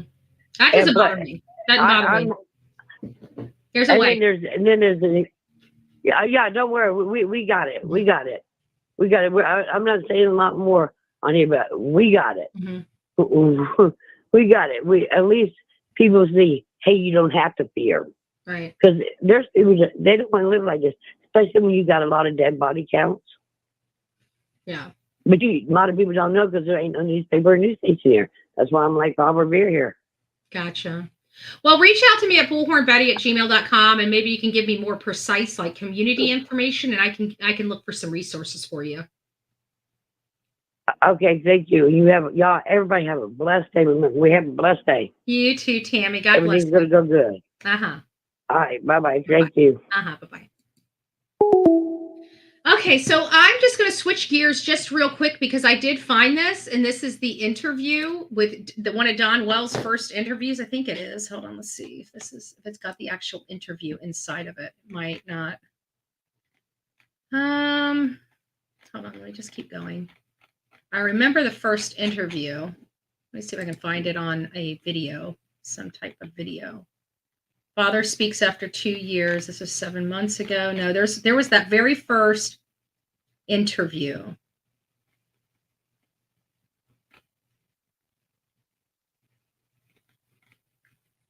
I know Justice has it on his. Let me see if I can find it on his. Hold on a second. Give me just a second. I gotta change. Good Lord. I don't want to listen to, I got to change this over to my main account. Give me just a second so we don't have to do what you doodles. There we go. Let's see. I know he's got to have the interview on here somewhere. Hold on.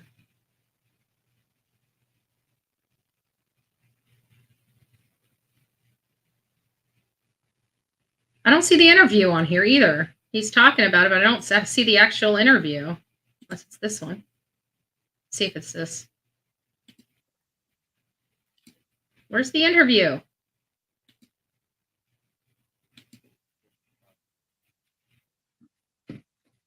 June 18th. Hold on. Let me write that down. June 18th. Does anybody have it? I know I used to have it. June 18th, 2021. Don Wells interview.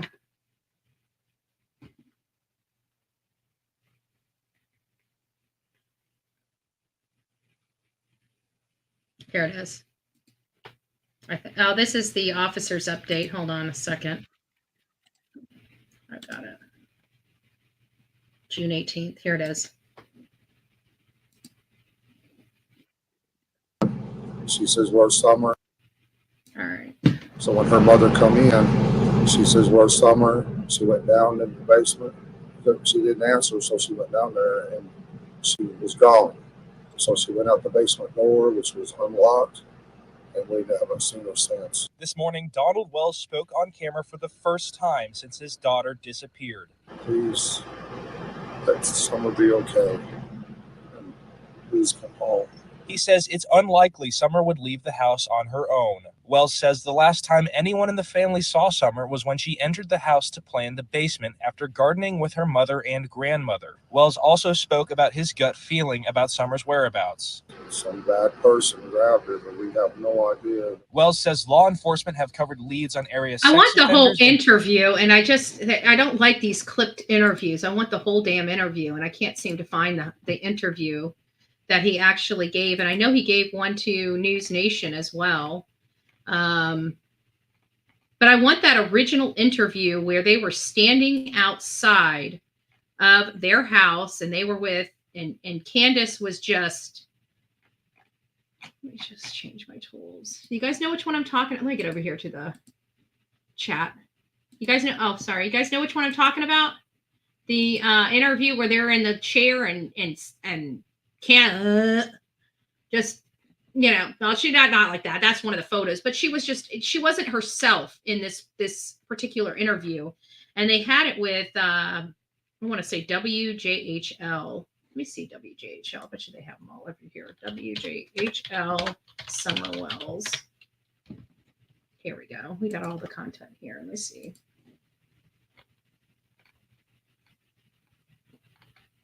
"11 months ago." Where's the rest of them? A year ago, Shamor. 2 years ago, Shamor. We're getting closer.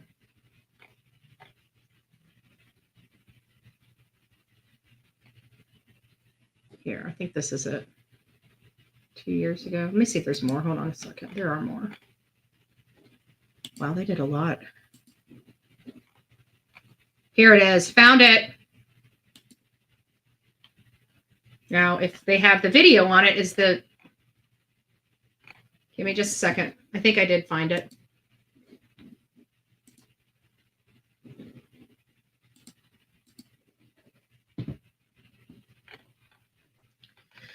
So this is the one, this is when they were out front of the house, I think. And this is the one where they're not cooperating. Oh, this is not it either. Hold on. That's further down. That was from March. We need the one from the 18th. We need the one from the 18th. And that's not it. Oh, well, we'll play that one for right now until I look for the other one. And this is from Ronnie Lawson himself. Sorry, everything's getting jammed up here. I've got it. It's just running slow. He died as he lived. A total sucker. I'm not listening to that shit. Excuse my language. I'm just not.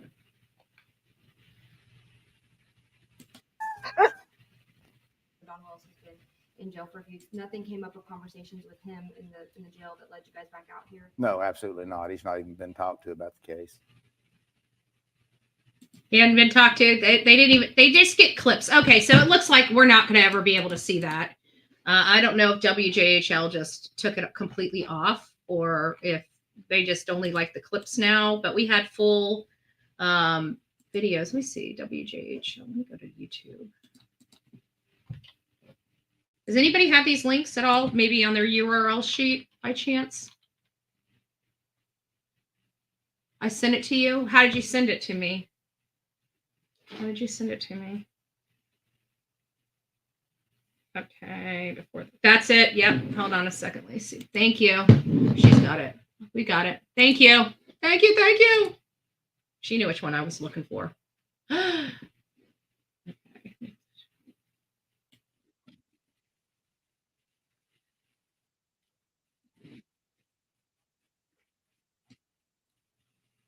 me just a second. My system. Jesus. Okay, give me just a second. I'm sorry. My computer's giving me a little bit of a hiccup here. I don't know what's going on with it. It's driving me nuts.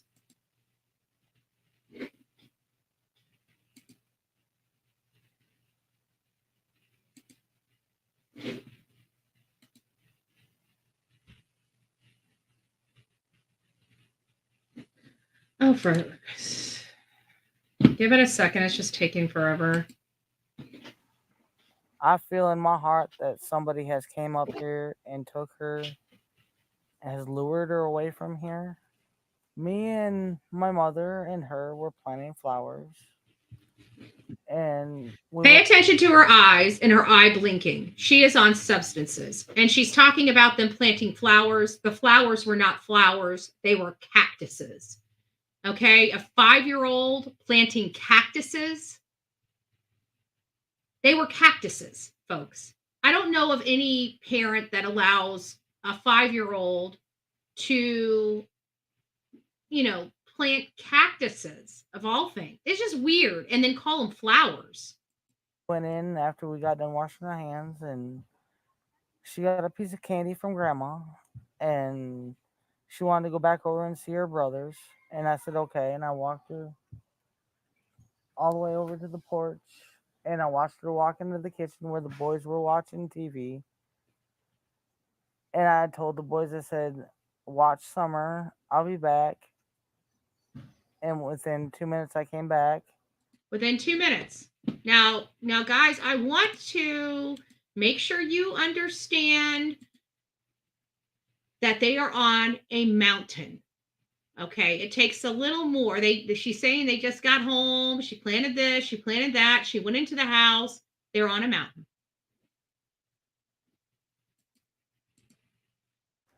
And I asked the boys where their sister was, and they said she went downstairs, Mom, to play with her toys in the playroom. No toys. I said, okay. Little toys. And I yelled downstairs for her a couple times, and I didn't get no answer, which was unusual because usually she always answers me. And so I went down there to check, and she was nowhere in sight. She was just gone. I don't go on walks around here or runs because I'm scared of the bears and snakes and even the coyotes that are around here. Well, whoever has my daughter, I pray and hope that they have not harmed her and they bring her back to us safe and sound. Just go to the FBI, the police, and clear it up. I mean, I don't know. It seems kind of elusive. It's really strange that I've never seen this truck and I've never heard of it until just recently. But I wish they would come. First of all, they're talking about the red truck. The red truck that was seen or allegedly seen. Listen, no, yeah, that absolutely none. Sorry, none whatsoever. No emotion. Very matter of fact. Just doesn't seem normal to me. And a lot of people at this time try to say that it's because they don't show emotion. Well, we've seen Candace show emotion many times over herself, just not her daughter. We've seen her get up crying and screaming and going off of Dr. Phil. We heard her crying and staying on the phone with some content creator. And that's if that's true, because that same content creator is known to have just conned people out of thousands of dollars, her and her husband. So is that even true? Was she crying with her on the phone for hours on end? And why were those emotions never shown? When we talk about some of the worst possibilities that could go, even when her own husband, Don Wells, talks about where their daughter could potentially be. He does it with a straight face, no emotion. It's weird. Odd.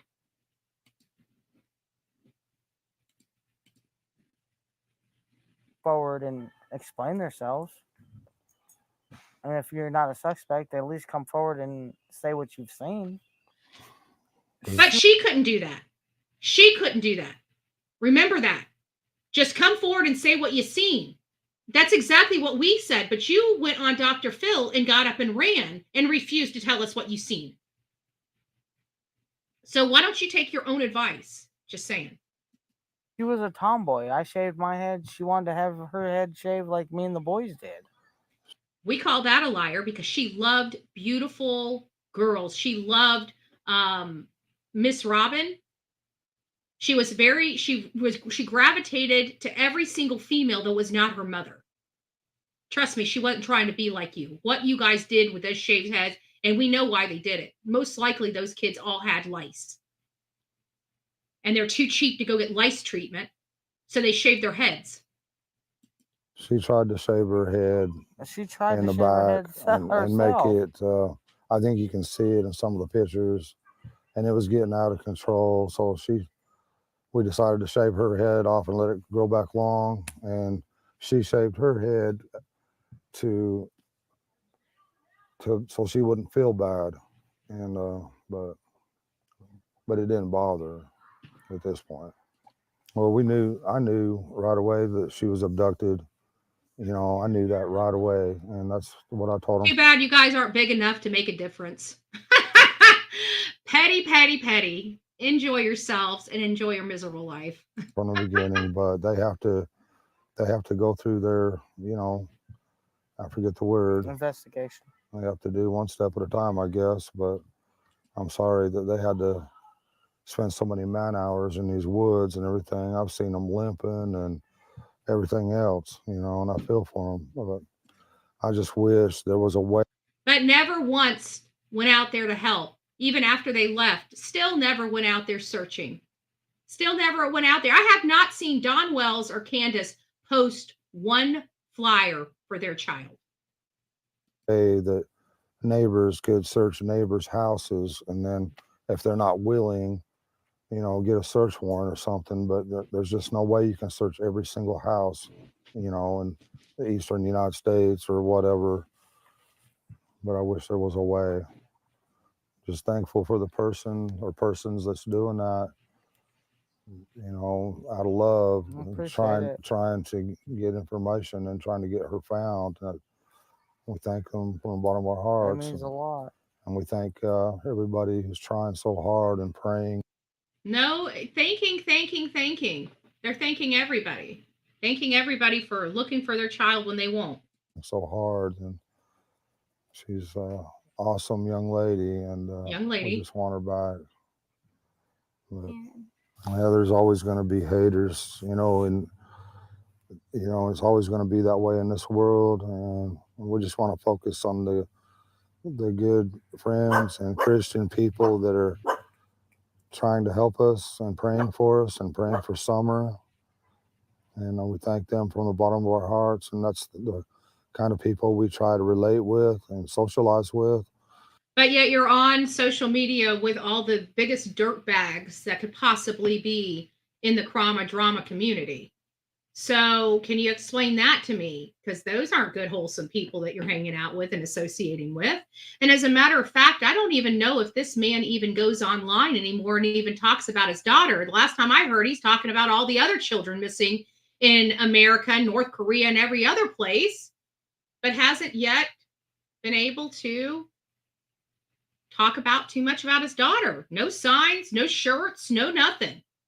Like his whole house right now should be a shrine to bring attention to Summer Wells' case. It's not. I don't even think they even have her toys at this house anymore. I don't know. But from my understanding, they got rid of everything. I could be wrong. That's just what I was told. So we don't know anything about, no red truck, or we hardly know many of our neighbors. I mean, because we just try to be around good people. I mean, and we do have good people in this area. We found out since this has all happened. We got some real good neighbors and good folks everywhere. But the most important thing is to bring Summer home safe. I'm sorry that you feel this way about us, but we love our children with everything we have. Mm-hmm. Everything you have? We've never went without. Can't even pay your freaking child support, but you've got for the last, how long have they been gone now? Over 2 years? And everybody else here on social media is responsible for paying your child support? Okay. But you'll do everything you can. They want for nothing, right? Except the parents that you guys will not give back to them because you guys refuse to do the work necessary to get your children back, right? Well, thanks to Summer's daddy and my husband. He's always provided for us and has worked as much as he could. Even the day after, let's not forget it. Yeah, he works as much as he could. Do you guys know he went the day after his daughter was missing? He went to work. Such a concerned father, huh? Majorly concerned father. Thanks so much for his missing daughter that he doesn't feel like dealing with law enforcement. He's got to go to work.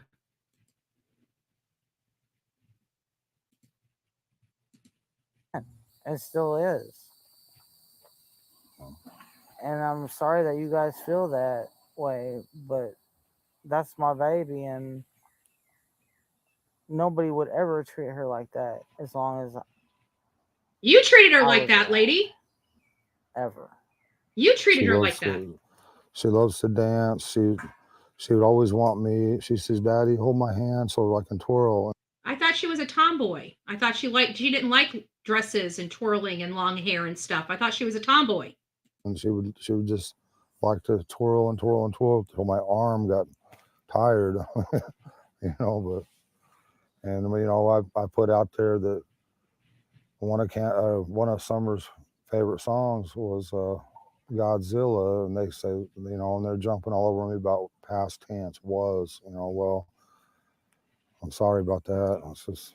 She also liked the song by New Breed. It was called How. And you know what's like they know that they're referring to her in past tense. Instead of correcting that, they still from this day forward, even her comment right after he said that, well, she liked. This is not people, I don't know. They've already in their mind believe she's gone. Otherwise, they wouldn't be using past tense. It wouldn't be part of their vocabulary.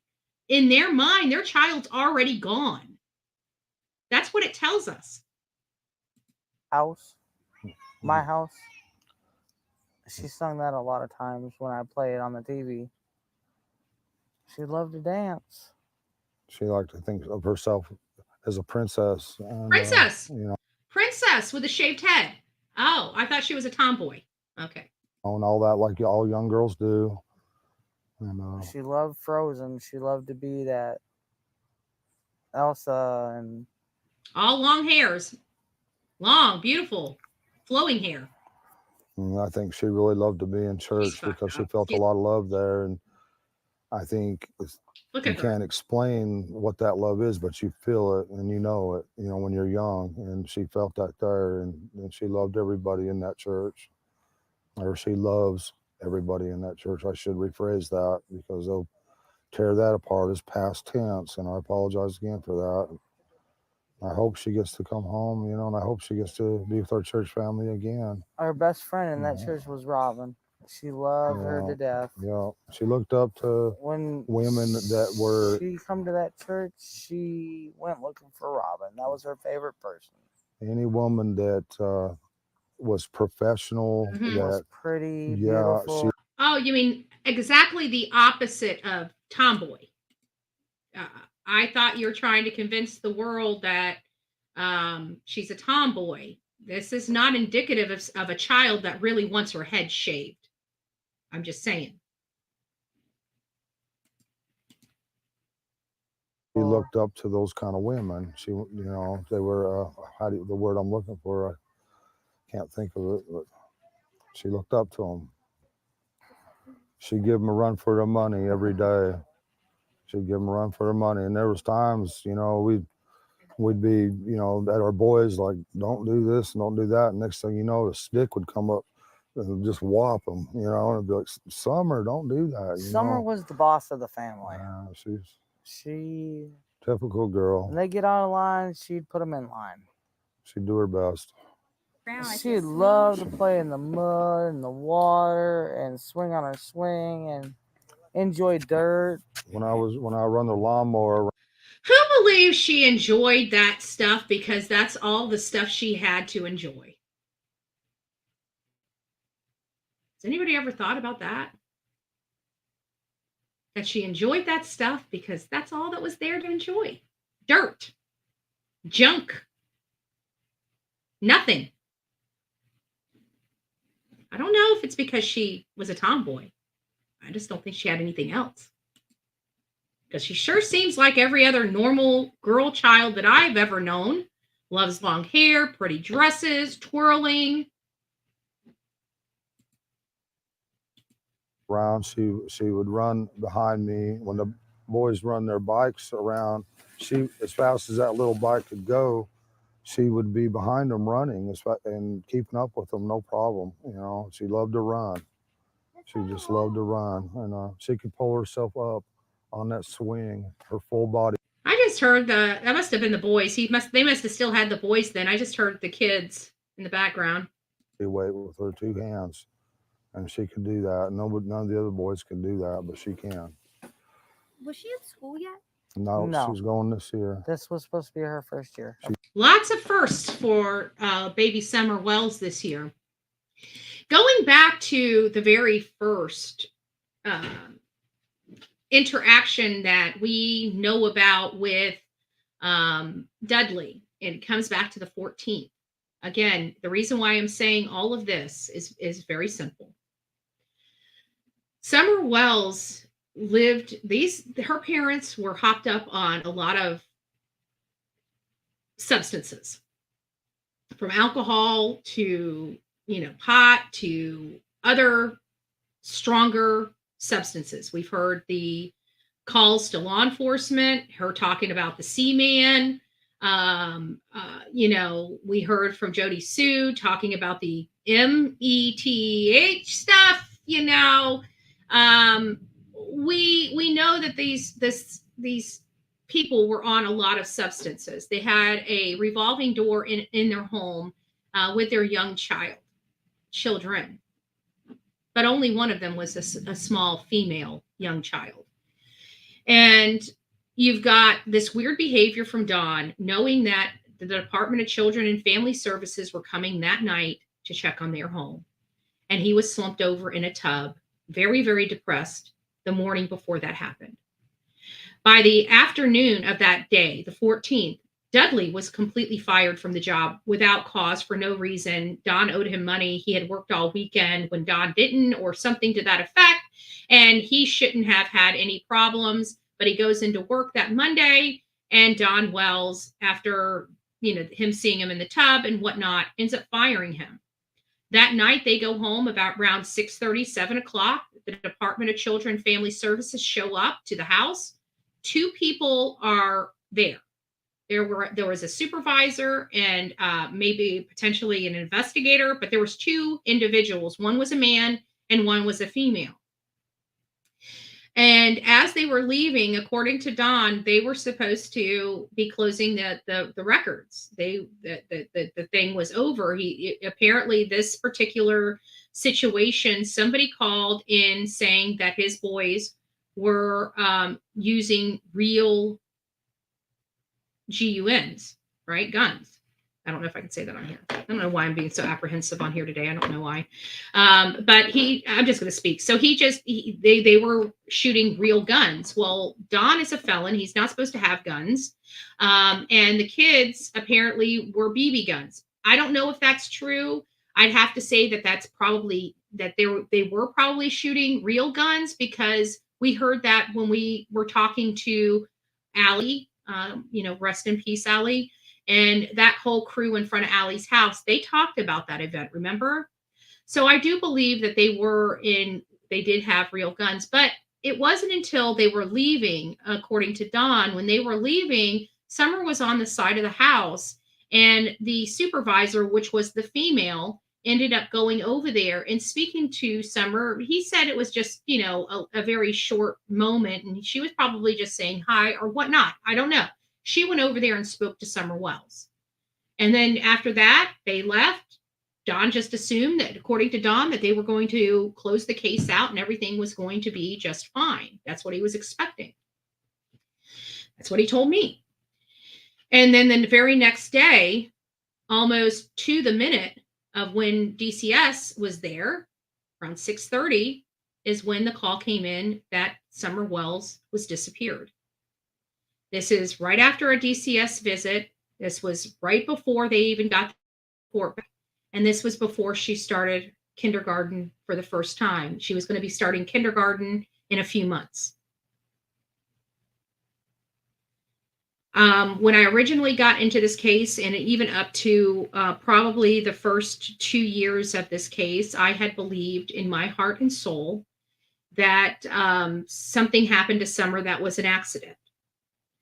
Since that happened, there's been stuff that I've learned that have changed my position on that a lot, where I now believe more nefarious means were involved for more nefarious purposes.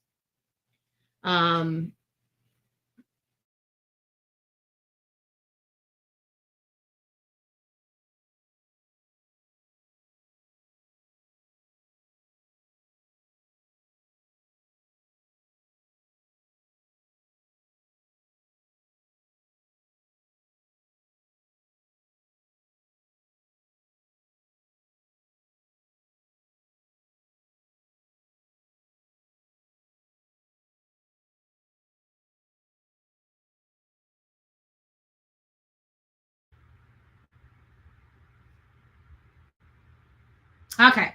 Sorry about that. We had to run on, we're running now on my cell phone. So it didn't freeze. I had a power surge and my equipment I had a flicker in the lights. So my actual internet is not up and running. We're running off my cell phone. I got to wait until the internet's back up and running. Hold on a second.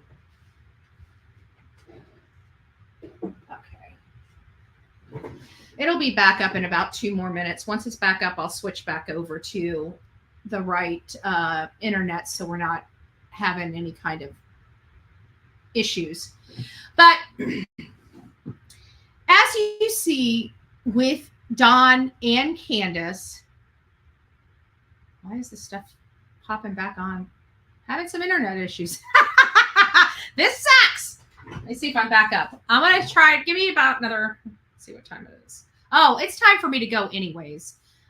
So it is 8:30. I need to let you guys go. My day is about to start. I've got some people here that are going to be coming here to help with the backyard. So we're going to pick this up a little later this afternoon. We're going to start. I'm keeping everything right where it's at. And later this afternoon, we will go with part 2 of this about Summer Wells and Michael Vaughn. But I really want you guys to understand the behaviors of both sets of parents, where you got Michael Monkey Vaughn, where her child, Michael was abducted, truly abducted, and something happened to him.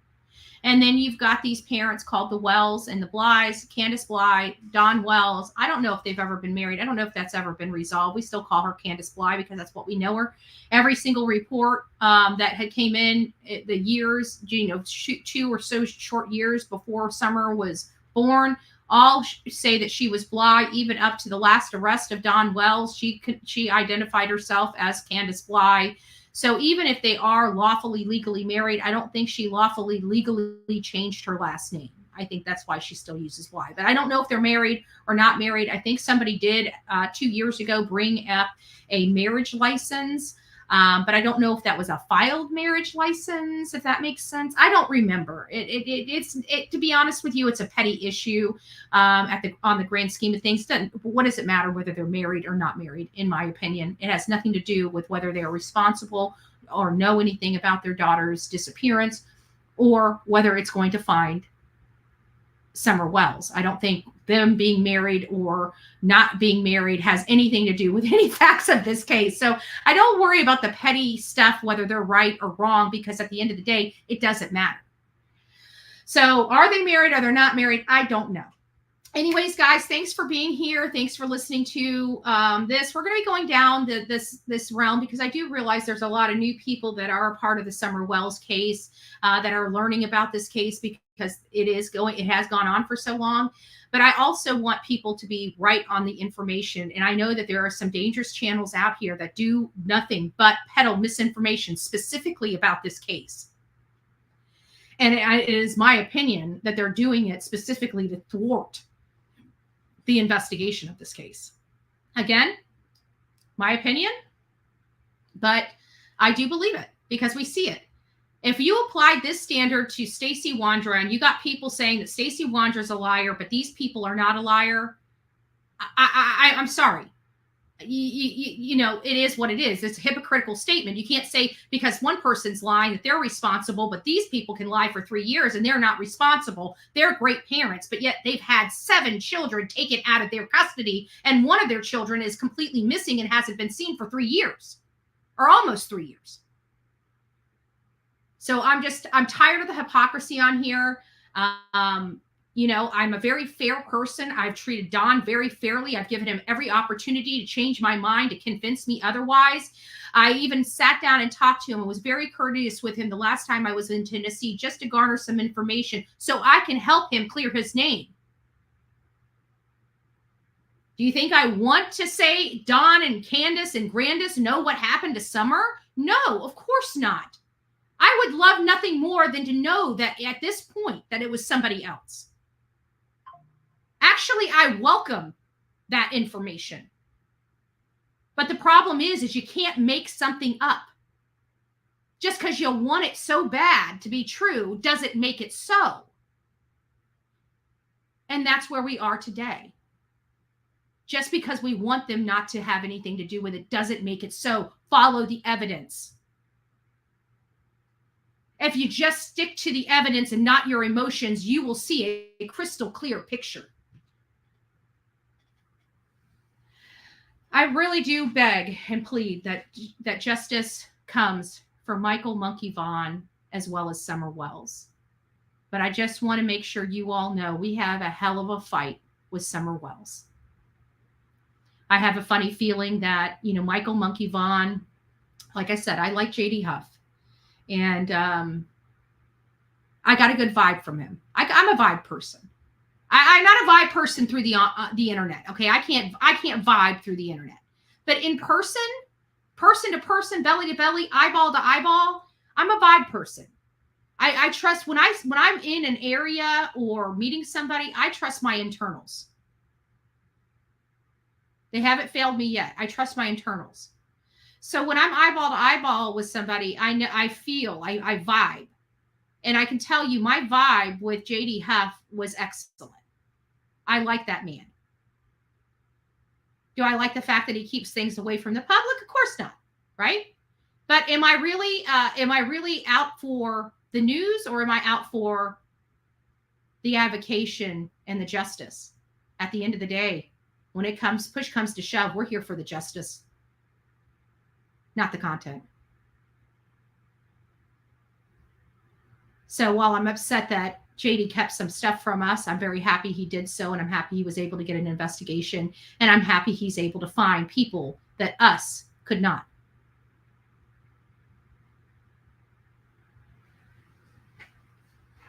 All right, guys, I love you. God bless. Don't forget to be fearless. If you see something, say something. An ounce of prevention is worth a pound of cure. And until next time, please be kind. Please be safe and kind to one another, especially in the comment box below. Here on the Bullhorn Betty channel, we say no to cyber stalking, cyber harassment, and cyber bullying. We say no. Do your part and stop. God bless.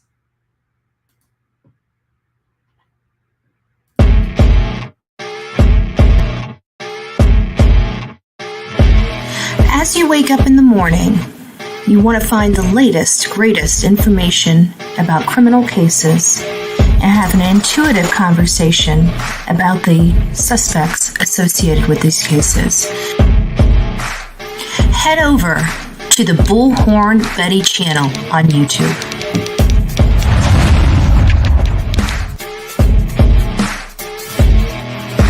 Get breaking news right here on the Bullhorn Betty channel. Welcome to the Bullhorn Betty Coffee Club. Enjoy your stay and enjoy your day.